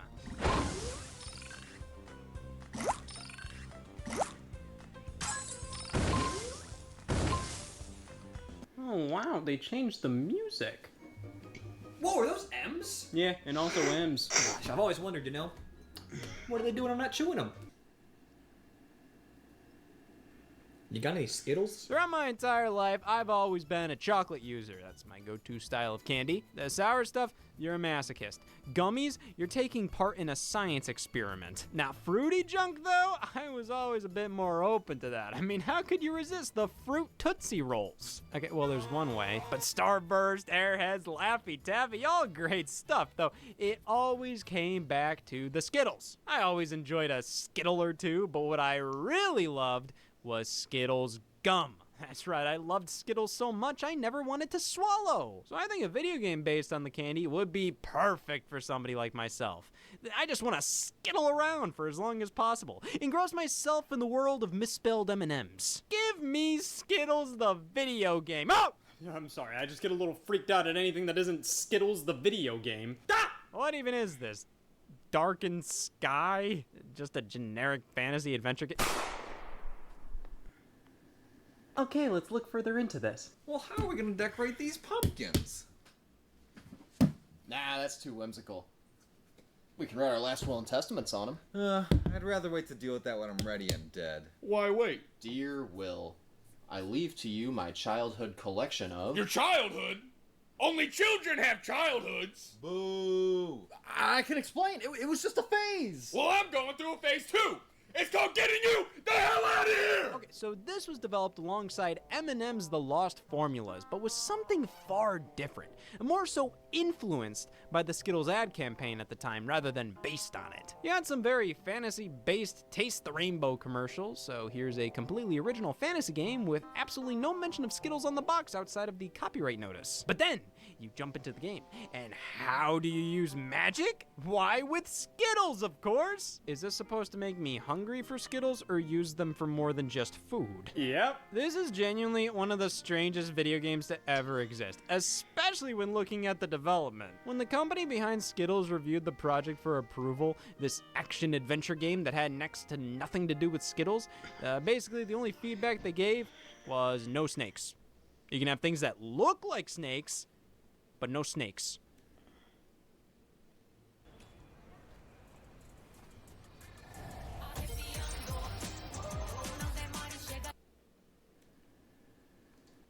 Do they even get their fan base? I think the Skittles license is so weird here because it's just there, and they do nothing with it. Skittles are magic orbs in this universe. That's it, which is even stranger considering the script to this game is very referential, meta, tongue-in-cheek, and the fact they go through the whole thing just accepting that they get their power from damn Skittles, I just don't understand. Especially when there's no snakes in the game. Darkened Sky by itself is a very average action-adventure game from the early 2000s. It's not bad, but nothing to write home about, which means the Skittles save it. Without that, there'd be no reason to even discuss this game anymore, especially without any snakes. I'd like to see an Almond Joy do that. What's the matter, Rex? I'm a bitch. Oh, well, we welcome all here. Bitches, scumbags, motherfuckers. And you check off 2 of those. Come on, sit down. Skittles! Well, there's a reason it's called Skittles and Bitches. What's it? Skittles were pretty rad, man. I mean, I always felt like a bag of these almost substituted a meal when I was a kid. Yes, the 3 bags of Skittles a day diet. I don't know if this is cherry or blood, but I did really enjoy this stuff, which surprised me because chocolate was always my go-to. Maybe what if all those candies I shunned before were actually f***ing amazing? Sour Patch Kids stunned me with how amazing they were when I first tried them. You got that immediate sour followed by the delectable sweetness. It just made for such an addictive taste. You must be saying, wow, Scott, if you were such a big fan of Sour Patch Kids, surely you played World Gone Sour for Xbox Live Arcade. Who? Yes, published by Capcom, it's the Sour Patch Kids video game narrated by Creed Bratton. And no, we're not playing Two Truths and a Lie. Actually not a horrible platformer. Pretty decent production values for being a downloadable title from 2011 as well. I'd honestly say this is the best candy-based video game ever created. But how could I say that before trying Smarty's Meltdown?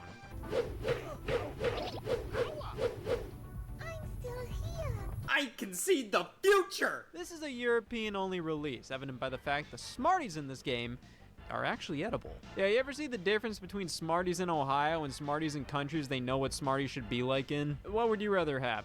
A bigger, softer M&M?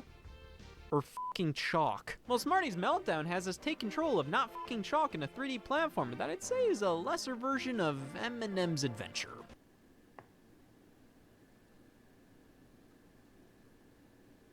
This feels so pathetic, man. I mean, even the character we control, it's a faceless circle. You wanna know why they didn't give him a face? Because he'd just be an M&M at that point. It just feels like an attempt to do what M&M's was doing, which they weren't even attempting to do anything in the first place. I mean, my God, how are there so many candy-based games but barely any at the same time? Do I count the Gummy Bears games on Wii? What about Charlie and the Chocolate Factory based on the movie? Or how about Candyland? Jelly Belly Ballistic Beans, the Tootsie Roll Family Learning Fun Pack, the Wonkazoids, candy that came with an LCD video game, the Sweet Tarts 3D game on PC, Pez Play on iOS, the Butterfinger Xbox controller, Gumball? I just don't get it. I feel like there should be more, but there should be less at the same time. And there's potential with some of these. Hell, the Sour Patch Kids game ain't half bad. But most of these are just complete wastes of the license and time. Maybe I am spending Halloween wrong. Maybe I do need to grow up. Or maybe it doesn't matter. Because honestly, regardless of if I'm doing childlike or adult things on Halloween, everything just feels right when you're doing it around your people. Even this. So instead of bobbing for apples, as adults, we'll bob for credit card debt. Nothing more childlike than some soggy fruit.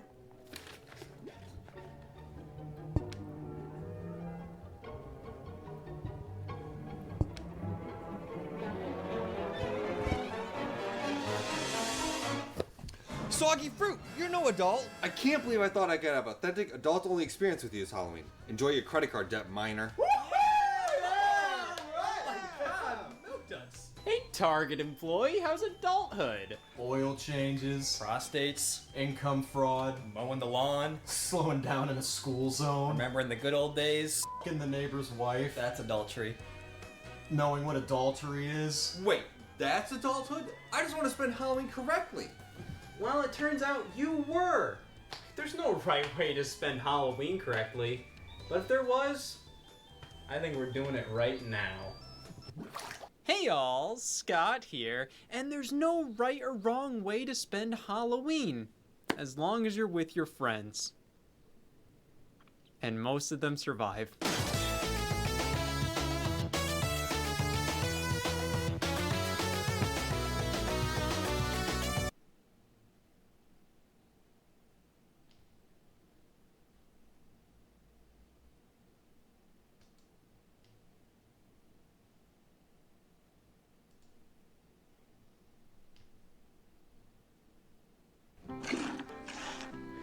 Hey all, Scott here.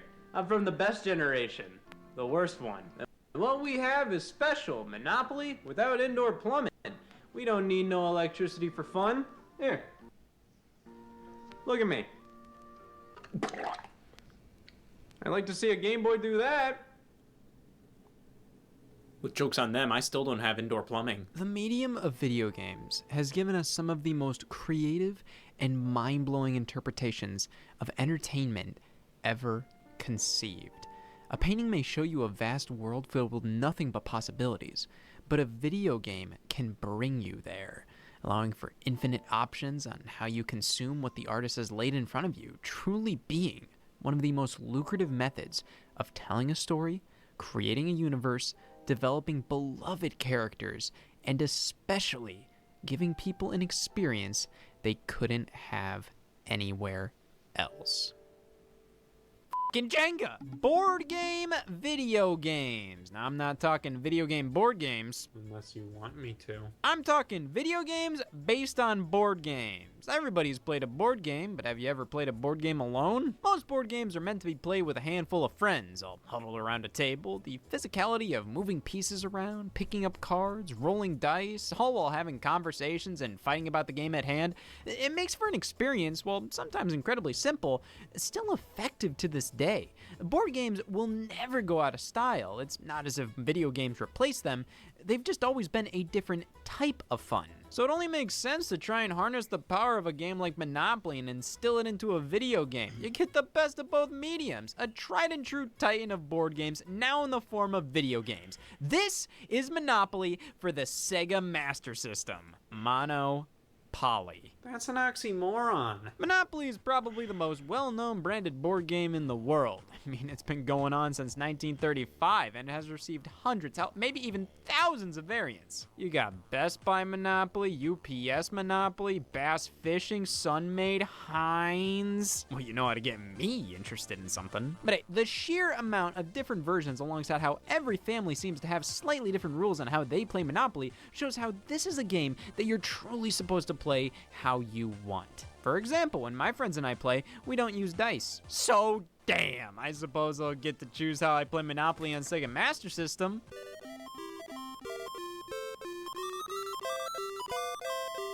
I choose not to. Monopoly video games are surprisingly frequent for how piss boring they can be. I feel like they shower you in too much information on screen at once, and it ends up feeling like I'm playing Monopoly as a cyborg. And they either have too much background music, sound effects, voice acting, animation, or the alternative.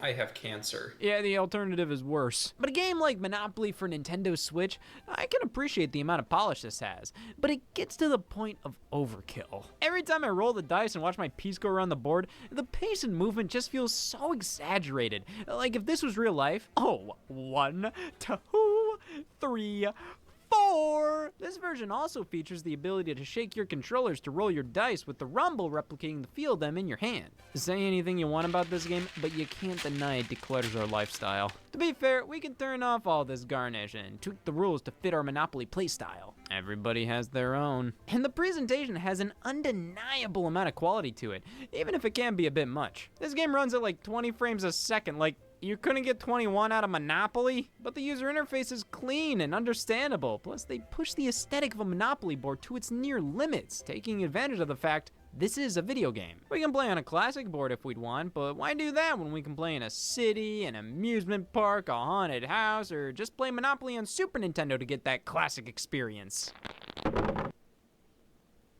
Man, they don't make them how they used to. Nesse dia do batom, a Débora já encontrou seu favorito. Mate Supreme Eudora, aprovado por 8 em cada 10 consumidoras, incluindo ela. O batom mais confortável de Eudora. Garanta já o seu e falem bem, falem mate. What, with hands? This version of Monopoly hit the major consoles at the time. NES, SNES, Game Boy, Sega Genesis, and makes the artistic choice not to include background music. Come on, not even a faint ringing? That's what I hear when I play Monopoly. But hey, these, alongside pretty much every other video game version of Monopoly, function. Sure, the newer releases are superior, but you can still make do with the worst fucking thing I've ever seen in my life, because all the video game versions of Monopoly thrive at something the board game can't. My turn. If you were dead right now, what would I do? Single player Monopoly. Come on, that's a genuine selling point. You're telling me you haven't been in this scenario? Yeah, I can't really say I've had the urge to play Monopoly when nobody's looking. That doesn't mean these games don't have worth. They're just not fun, which is why video game variants of Monopoly have been offered. Monopoly Madness, Streets, Tycoon, versions of the game that were specifically designed as a video game from the ground up, not just a straight up conversion of the board game. But you can't really go wrong with any of these. At their worst, they're bad, but they're still Monopoly. I don't think anybody's expecting anything revolutionary from Monopoly Party. The only thing I'm expecting is a ransom note to follow. You know, while most of these games are fine for what they are, it's pretty wild how unfun they can make one of the most iconic and beloved and least fun board games of all time. Alright, can we play something else? I promised myself I wouldn't play a bad version of Monopoly. We can play Monopoly. No, I promised. Please, I could go bankrupt without this game. Here's $40,000. Well, when there's Monopoly, Clue is sure to follow. Another classic game owned by the same folks that also gets thousands of variants. Who Killed Nemo? Well, let's see how the video game adaptation of it holds up. It uses a lot of the same assets from Monopoly on Super Nintendo, but this time, it's a horror game. Let me show you the scariest thing in the title. No, I left the sink on. Oh, it's more of a mystery game. You pick from a selection of characters, like Colonel Mustard. What war do they even serve in? Oh, don't worry, just the good ones. Each player gets a handful of cards which tells them who, what item, and which location wasn't involved in the murder, to which everybody has to spend the game questioning the others to decipher what cards they have so they can whittle it down to the correct answer. It's a timeless board game that unfortunately got a bit botched in the transition to electricity. So much of the game depends on the original form factor. Want to look at your cards? Well, pray the other players won't peek at your screen. You fool! I don't believe in God! Want to keep track of the suspects? Well, if you're playing single player, sure, use the on-screen notepad, but in multiplayer, I mean, why keep asking the other players to look away when things pop up on screen? Just get out a pen and paper like the actual board game, which, unlike the board game, we don't get a pad of paper with this game, so just add our suspects to the shopping list. I got confused. So as a single-player version of Clue, this works, but in multiplayer, it's unbelievably inferior. Having to keep looking away from the screen when others want to look at their cards, you pretty much have to crack out a pad of paper if you're playing this way, which at that point, why are you playing the video game? Alright, any guesses? I wrote down the murderer is guilty. Yeah, I got Colonel Mustard with the milk in the Walmart. I got Baltic Avenue. That dirty son of a bitch. I don't really eat mustard like this again. Because of the more secretive nature of each person's cards and information, Clue hasn't received nearly as much attention in the video game space as Monopoly, with most releases being oddball PC games, a VHS tape game, mobile games, etc. But a version for Nintendo Switch based on one of said mobile games launched in 2018. Multiplayer with this one is limited to online only, which makes sense to keep people from screen peeking, but also to add value to this compared to the original board game. Online Clue. Hey, you want to play Clue? Get the out of my house! This release probably has the most value of any e-clue out there. You have a handful of different boards and can play as a whole slew of character variants, plus there's paid downloadable content and add more of them. This is pretty good, but I do think it's a little bland overall. The tactility of holding the cards and using a pencil and paper to keep track of the suspects added tremendously to the Clue experience. Here, I'm just pressing A bunch. That's not really the game's fault, though. I think that's what makes these types of games so much more enjoyable on PC and on systems like the Wii. Moving the pointer around, it's so much more natural to play these types of games with this compared to with a directional pad. Yeah, I like my board game so I like my coffee. Good. Which is why the Wii got a whole slew of board game video games. Most notably, the Hasbro Family Game Night series. See, this is how you do it. Multiple board games in one package. Of course, they picked some of the lesser ones. Ones I'm sure they doubted themselves being able to sell standalone. Man, Hasbro owns so many game brands, this series could have been endless. But alas, we got 4 games on the Wii by Electronic Arts, and then a bit of a revival on PlayStation 4, Xbox One, and Nintendo Switch, though these games are more so bundles of pre-existing full-fledged games, including Monopoly for Nintendo Switch. Back on the Wii, these are more akin to mini-game collections. For the most part, the board games are still here, but not at the same level as full standalone releases, and are no replacements for such. But man, Family Game Night includes Boggle? Oh, this will be great for us! We call ourselves the Boggle Brothers. I didn't know you two were related. Oh, we aren't. It's just a name we use. Oh, so you just really love Boggle? What's Boggle? Either way, I'm sold. All right.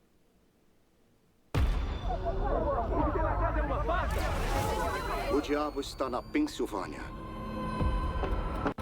Jack e Janet Smurl dizem que uma presença maligna entrou na casa deles. 8 pessoas moram nessa casa. 8 pessoas passaram por essa experiência. 8 pessoas não estão loucas.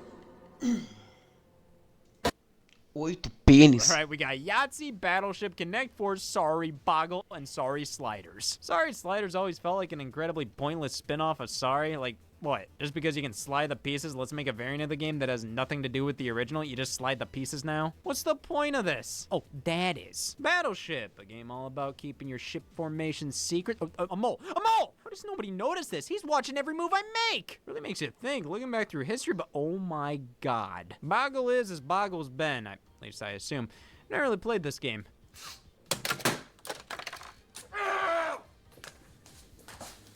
Come on, man. He didn't know Boggle first. Connect Four, Sorry, and Yahtzee, you're all pretty faithful to their real-life counterparts. There's a couple extra modes here and there. It's not a bad package, just an underwhelming one. These are kind of the B-tier Hasbro board games. You can name Monopoly all you want, but there's a reason it's gotten dozens of video game adaptations where it's the only game in the package. There's a reason it has thousands of variants and Yahtzee doesn't. They can make a Goatopoly. They couldn't make a Goat Z. Right? That's why in Family Game Night 2, we got an upgrade to the game lineup. That's not Boggle. Nothing is. Man, what's the point of this? Pretty much all the games included here are incredibly simple, can easily be played by yourself in real life, so that advantage of a video game version just isn't here. Just in general, these don't benefit from being video games, or they're just too different as video games. To be fair, they translated something like Operation about as well as you could, but it's Operation. Why do I want to play this in video game form? Same goes for Bop It. It's Bop It! Picture Rick is pretty much a Where's Waldo type experience, so wow, they pulled it off. If they can do that, what board games can't they bring to the Wii? How about ad-libbing, or filler dialogue, or like a reference to something that just happened? Yeah, they can't do that because it's not a board game. Connect 4x4, oh come on, that should have been an alternate mode in the first game. Jenga? I remember playing a Jenga game on the iPod Touch back in the day, and I enjoyed it quite a bit. The controls worked well, and it was a fun time waster. On the Wii, I mean, it works, but this just feels much more unnecessary and sluggish to control. Jenga worked so well on the go because it's a game you just couldn't effectively play anywhere. You ever played Jenga on the plane? Sure, but that's not ideal, meaning a portable video game take on it works incredibly well and feels very justified. A home console game, though, like, why? Because you don't want to clean up after playing? Oh, damn it! So not only does this version feel a bit forced, it just doesn't control the greatest. There's way less nuance pulling a block away compared to just using the touchscreen of the app version.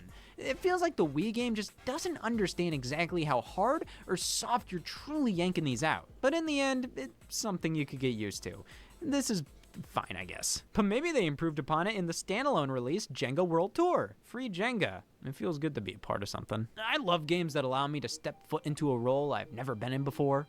Slot Machine Cowboy. But Jenga World Tour keeps things familiar by giving me a piss-poor Jenga experience. But this is beyond piss. This is a straight-up kidney stone. How does Jenga World Tour have a 26 on Metacritic? What, is it bad or something?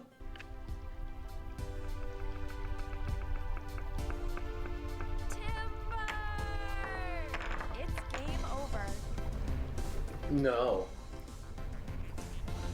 That's not even good wood. Oh my god, what the is that? This is the most finicky thing ever. The depth perception is egregious, and on top of that, it's just f***ing Jenga. At the time, this retailed for $30, and what do you get for that? Well, non-functional blocks, say what you will. It's impressive for bricks not to function. No online, which for a game titled Jenga World Tour, like, this is pretty damn Ohio. I want to play against people from around the world. Michigan, Indiana, give me a world tour. This is genuinely one of the worst games I've ever played, and it mostly all comes down to the abhorrent controls. Everything else is fine in concept. There's a mode where you can use power-ups, a decent handful of different settings and block types. If it was actually fun to play, you'd have a fine enough Jenga. But instead, they went for something honestly far more impressive.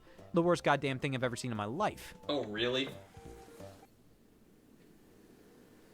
Oh, okay, well, that is worse. But back to the Family Game Night series, the third entry has a ton more of the in-depth board games featured, ones they could have made as their own standalone releases, so as of now, this seems to be the title with the most value. Clue, The Game of Life, Mousetrap, Yahtzee hands down, Twister. See, if they were clever, they could use the Wii balance board, or maybe even a game where you have to try and hold down certain buttons on the Wii remote at the same time, which is something Wii Party U did. That would be a really cute way to adapt Twister into a video game. But picture this.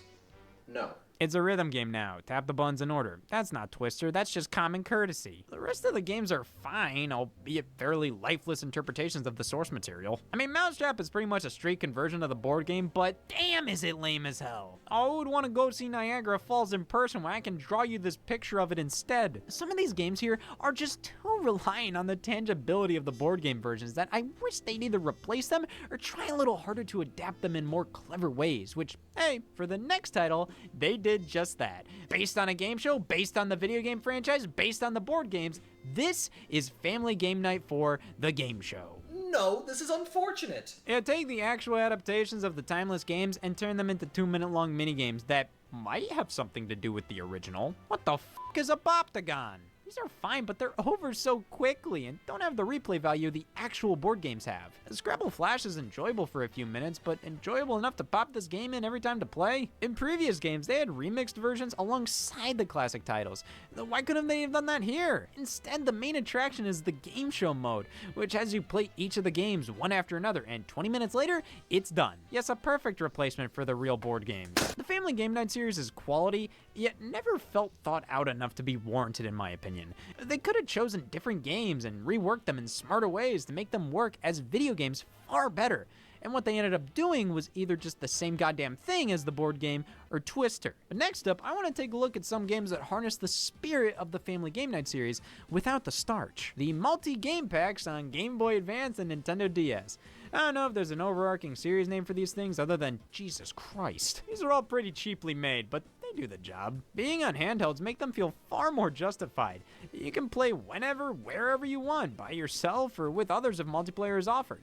And these may be made on a budget, but I honestly find that they have a whole lot more worth than...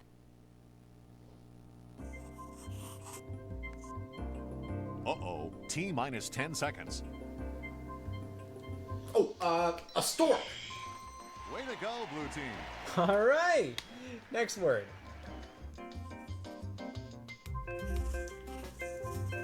Stork?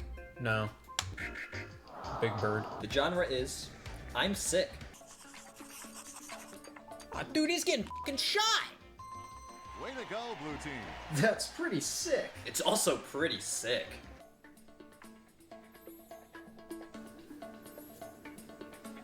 What? Did you just stop? Way to go, blue team.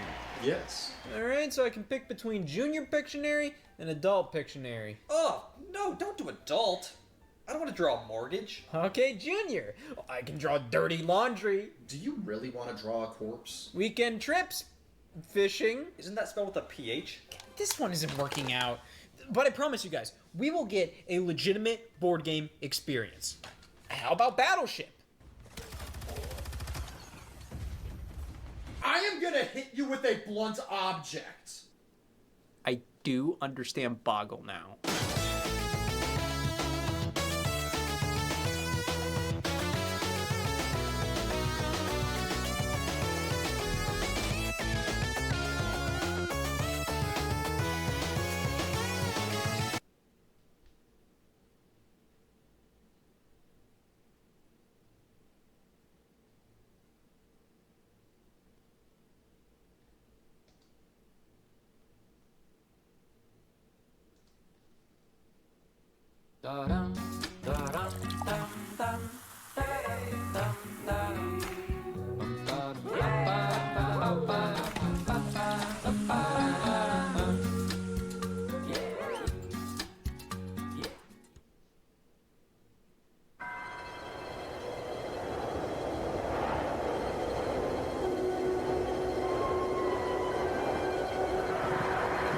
Hey y'all, Scott here. I know what it looks like. I wasn't looking for a pumpkin.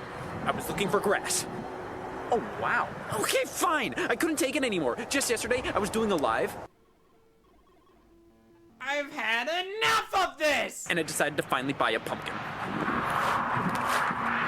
Grass families live around here. Oh.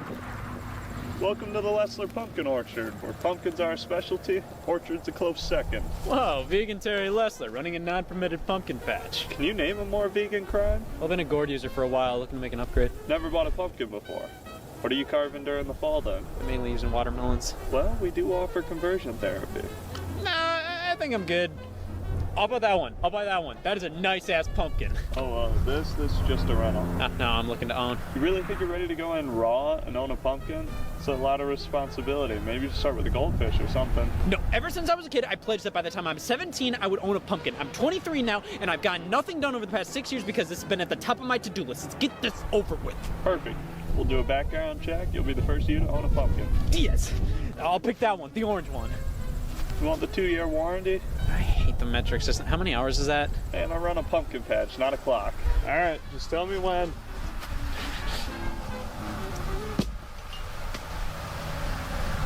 That's good. Alrighty, so here's gonna be your paperwork. Can I have my ID back? And your passport. passport, mugshot, and watch, and you take care of that thing. Good stuff. You are currently looking at a registered pumpkin owner. Sure, I've dabbled in owning foam decoratory pumpkins in the past, but those I would just throw out after the season was over. These ones, completely different.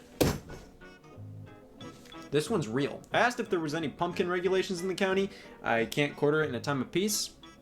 I said I didn't want it after that, but I already took the cellophane off. My first real pumpkin. And to celebrate, I decided to invite all pumpkin users in the area, throw a bit of a pumpkin party.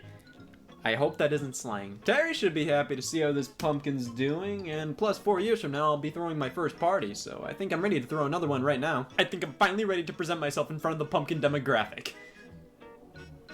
Damn it. Okay, maybe I should make this more of a half pumpkin, half Halloween party. I don't want to make an ass out of myself in front of the pumpkin fandom, so I'll distract them by making it more of a Halloween party. All I have to do is come up with a scary costume. I have had this list for over 4 hours and have never acted upon it. See, I could go with somebody who's owned a pumpkin before. My cover will be blown. I could go with somebody who ate a fucking Wii. Maybe next year. Oh, wow, that's the scariest one. Of course, I could also go as memory card talker, but I go as that year round. Alright, I'm just gonna need some materials for this costume. Okay, customers also bought memory cards. I can go as 2 things, f*** it. Happy Halloween. What do you do when you're playing a video game but you have to get up and exist? Well, you can leave the thing on for days on end until you're ready to not do anything again, but what if you have a power outage? The cord gets unplugged, you have this nervous tick where you just have to go and ruin everything. Your game gets reset, and you have to restart everything from the very beginning. I can't think of anything worse.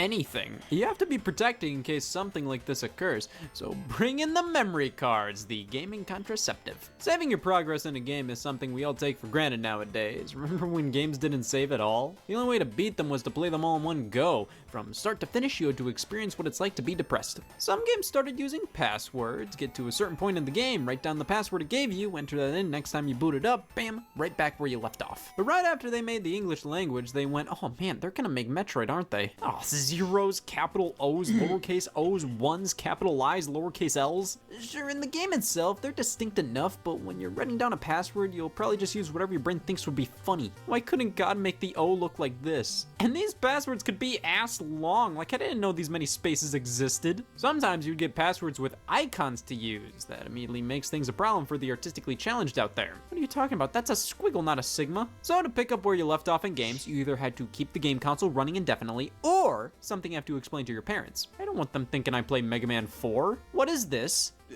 Coordinates for a bomb. Plus, what kind of passwords are these? Like, you try to get into a club and they ask, what's... Últimos dias da promoção Oreo Selena Gomez. Compre Oreo Selena Gomez mais qualquer produto Oreo e concorra a milhares de prêmios incríveis. Participe antes que acabe.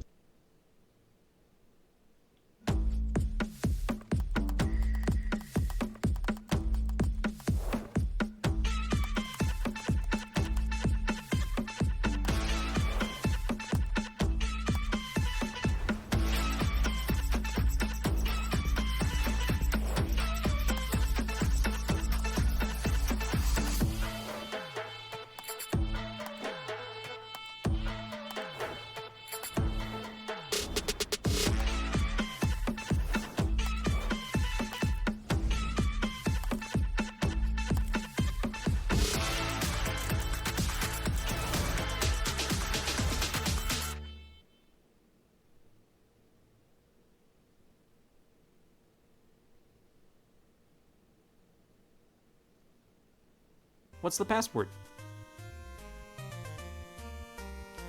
C764. Something had to change because neither one of these methods were particularly ideal. I mean, I'd rather have passwords than not have passwords, but I'd rather have blood than not have blood. Doesn't mean I like blood.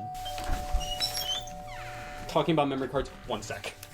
So in came The Legend of Zelda for the Nintendo Entertainment System, featuring a battery built into the cartridge which allowed it to save your data, which became a luxury for many games. If your NES game came with the ability to save like this, you knew the company cared so hard about you. The following generation, saving this way became more of a standard across the board. Most of Nintendo's Super Nintendo titles had battery saves built in. Many third-party games still used passwords. Sega took a while to catch up on the Genesis, but by the end of this generation, being able to save your game was the hip thing to do. But here's the issue. There's a reason not all games adopted the battery to save data to the cartridge. It cost money to do that, and some people can't stomach supporting Duracell. Each game would need a battery backup, and that battery eventually runs out after a couple decades, so eventually there'll be no evidence of me playing Mario World the night of some murder. And I have a soft spot for alibis. Plus, with the industry quickly shifting from using cartridges to CDs, you couldn't really feasibly save data to this. I mean, battery, CD, something had to change. Well, what if you could save the data to something else? Oh, I thought you were another door. Am I the first to arrive? Yes. Yeah, so I brought some pumpkins for discussing. Got this one that's orange, and this one's really orange. You know, I was thinking we could make this.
It's a half pumpkin party, half actual Halloween party.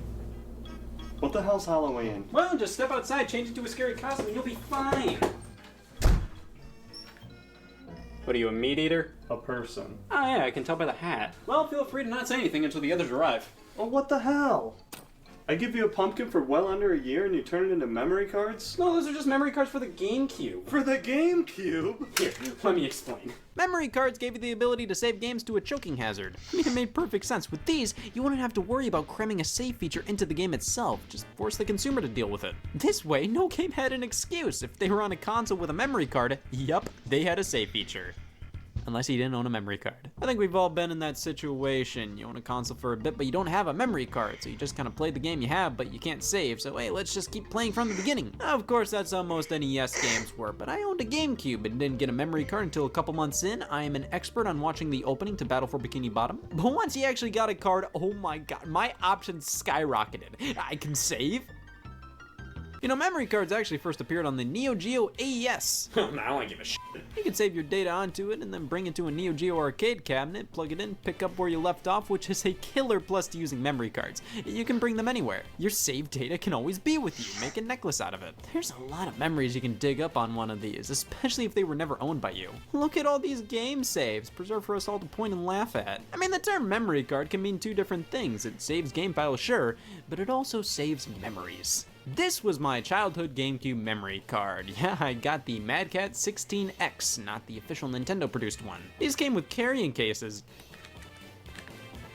It's so much better. Oh man, I wish each P had a sock. Owning a Mad Cat's memory card should have put me on track to buy a Thrasher shirt, but here we are. This is what my mom bought after I sort of begged for a memory card, so then I didn't have to watch that damn opening cutscene for the 67th time. And I think we really hit it out of the park first try. 16X, what does that mean? It has it. And a lot of it. There was more than enough space on this one to store any and all save data I could ever dream of. I can't believe I didn't get stuck with the 1X. 59 blocks of storage, I would be disgusted if I knew how much that was. Yeah, some game consoles refer to storage as blocks. I think they were trying to simplify things, but honest to God, it made even more no sense. Just use typical memory storage terms. Just say megabytes. No mom hears blocks compared to megabytes and goes, oh, I have this many blocks remaining.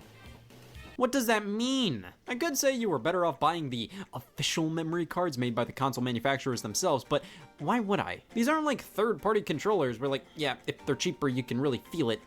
This one's made of gum. Memory cards you cram in the console and never think of again. Oh, but this one looks blue and smells funny. You can get by with any type of memory card. That's the beautiful thing. These brands are all of equal value. Sometimes memory cards would come with games, like with Animal Crossing. You got a GameCube memory card free of charge. Made sense considering Animal Crossing required a ton of space to save, so you pretty much needed a memory card just for it. But hey, it's an Animal Crossing themed memory card, just like how I have an Animal Crossing themed thigh. It's a sticker.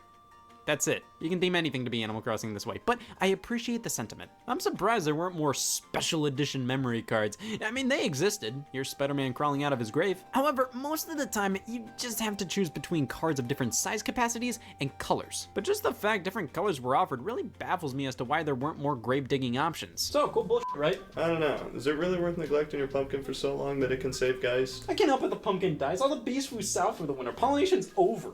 Wait, this isn't the right pumpkin. Oh yeah, it's over there. Looking good. Got any plans for this guy? I was thinking we could bob for apples, but with this instead. Alright, you can feel free to stop not saying anything. Got a pumpkin. Oh god, we were supposed to bring pumpkins? I was hoping the invitation would be cryptic in a good way. Wait.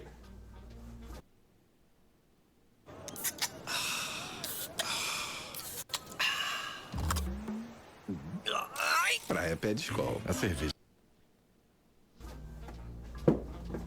Never mind. So what are you supposed to be? I was going for person, but everybody's going as that this year. Oh, come on! I thought I'd channel my inner Wendy's employee for my costume. You are a Wendy's employee. Is it really that convincing? I have not heard the word pumpkin since 67 words ago. I could definitely swing with saying pumpkin.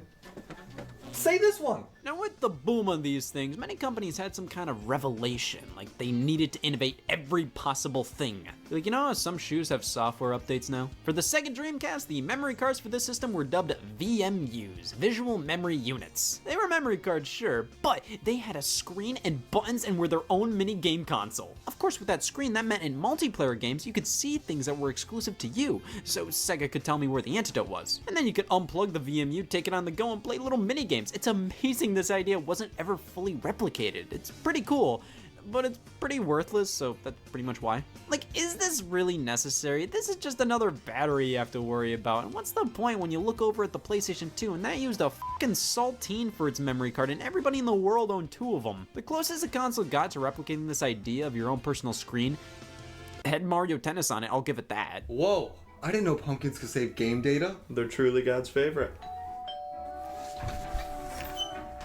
What are you, a doorway pirate? No, I'm Gex. I thought he was depressed. Whoa there, I'm gonna need to see some fruit. How's this? No. This? Ugh. This? Language. This? Yeah, it's a fucking pumpkin party. Get in! So memory cards pretty much stayed ass boring, but with the original Xbox, they started to become ass boring and obsolete. That system had a hard drive built in, which meant you didn't need a memory card, the game saved to the system. Now, you could buy a memory card if you wanted to back up your saves or bring your save files over to a separate Xbox, but who cares? You don't need a memory card to save games. This is a fucking party. I never used memory cards to bring my save data over from console to console. I only used them to save game data, so the idea that the Xbox saved it all to the system meant that an Xbox memory card existing is something scholars still don't get. Then with the Xbox 360, they continued this trend, but also allowed for the hard drive to be expanded. But you could still buy memory cards. Xbox 360 memory cards are some of the most worthless flicks of garbage I've ever seen. What's the point? Each 360 had more than enough storage to save games, and if you needed more storage, then why spend all this money on a dinky-ass memory card when you could invest in a beefier hard drive that could save that much more? Look at these card sizes, 64 megabytes, 256 megabytes, 512 megabytes. Yeah, these could hold a flight, maybe. To be fair, this one comes with a digital copy of Worms and a carrying case that fits on a keychain. Okay, maybe that makes sense? I get the idea is so you can bring your files over to a friend's house, but this was the era of online gaming. It's obvious this was all fading away. I mean, the PlayStation 3 and Wii didn't have them. Sure, you could use GameCube memory cards on Wii when playing GameCube games, so some third-party memory cards said for Wii on them, when in reality they were just for GameCube and were preying on the people who didn't know any better. Not me. I'm immune. And what are you supposed to be? You. Whoa! Not today. That's not a pumpkin. When I saw the invitation, I thought the P said P, the U said I, the M said N, the P said E, the K said A. Listen, I don't want to hear any excuses. I'm fruit blind. Can't see fruit. That poor bastard. It just... You can't be here with that. I have a permit.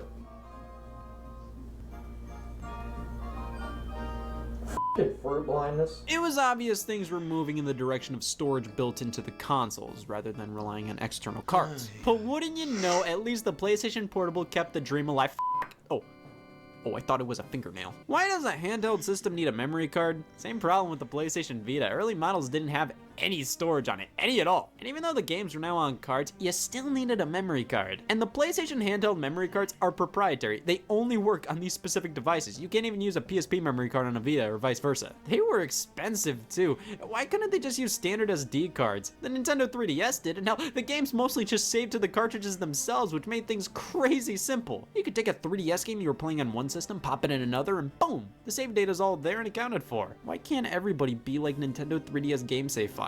Alright, what do you guys say we pop some of these suckers in, get an insight to the previous owners? Wouldn't be a pumpkin without a background check. I always wanted to tour a pumpkin studio. It's f***ing freezing! Well, let's see what we can discover. First off, my own memory card as a child. Look at this, with so many blocks to spare too. Yep, I went through a heavy Nickelodeon games phase growing up, but we have all the usual suspects here as well. Pac-Man Fever, and me doing nothing for the first 23 years of my life.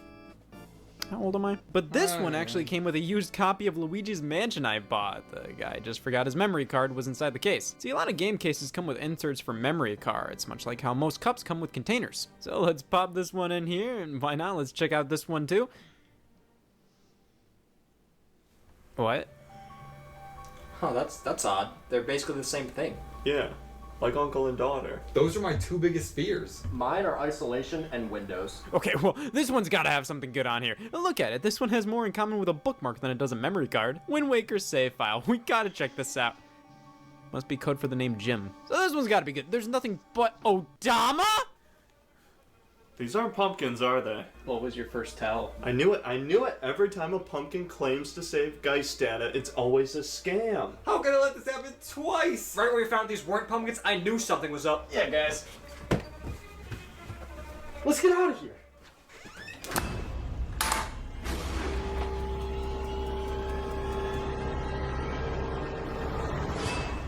Probably just a rat. You know, the Xbox 360 surely has some terrible stuff on the memory card. Nothing haunted, mostly christened. Let's just plug it into the Xbox 360. Yes. Where's the memory card port? They took out memory card support in later 360 models. That's my Halloween costume next year. You know what? I don't care. I'm gonna show this ghost what I'm made of. Don't harass the ghost. They don't even know what harassment is. Oh! Oh, not my leg day legs. I need them for leg days. His hand is bleeding. His eyes aren't blinking. His lips are smiling. His dead is showing. Great. Now I'm never going to be the first of 5 to die. PlayStation 2, for God's sakes, give me something good here! We may be getting haunted, but I'm still disappointed. Some of these things are so old, they're bound to lose their spunk. What's more fun than looking through a memory card and seeing all these games that were played and all those cool little icons or animations made specifically for the memory card while also getting f***ed by ghosts? It's a really cute aspect of gaming. This reminds me of being outside. That's it. We need to get this thing outside. Oh, the clouds, right? Exactly. The only way we're going to be able to do that is to stun it with something. Stun it with something big, bold, orange. You son of a bitch. All right, I'm gonna stun it. Rex, you throw it outside!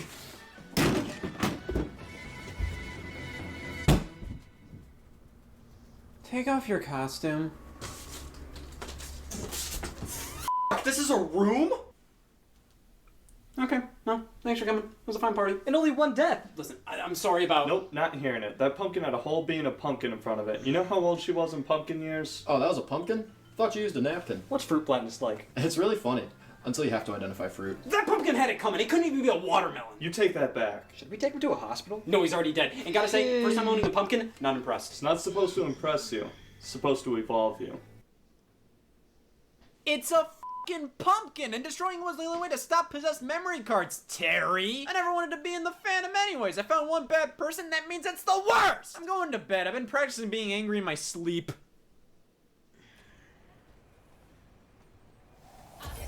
Na Superbet, você ganha giros de aposta grátis toda semana. Todo dia pode ser um super dia. Baixe o app Superbet. Seja super.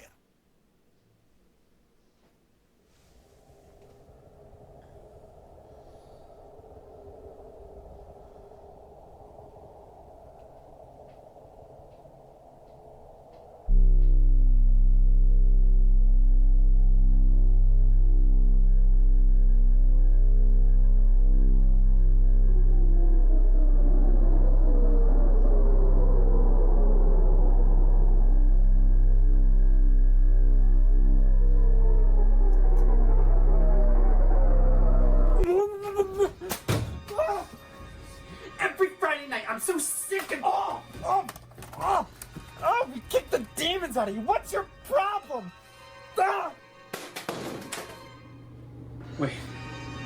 He's just sitting there. Like a pumpkin? No. I'm not gonna let my Wii get possessed by a pumpkin. Of all fruits, pumpkins need to be eaten, not enjoyed. Okay? You have them for 2 months out of the entire year, and then what? We're back to watermelons. No. Okay? I'm glad I got owning a pumpkin out of the way because it'll bump my credit score up. But for now, no. We need to end this, regardless of what body you possessed. I hate the fucking Wii. Well, possessed memory cards took my Halloween party hostage, and then the pumpkin I used to knock the cards out repossessed the Wii the cards were in. Busy day. I wonder who owned these memory cards in the past. They may have died, but maybe that pumpkin taking things over might have played God and reverse engineered their souls. They might be back in business. Ghosts deserve some praise. It takes a lot of courage to be dead. You know, I might have been a bit hard on the pumpkins. You know, they remind me a bit of memory cards. This one's orange too. What a pumpkin means to those guys, memory cards mean to me.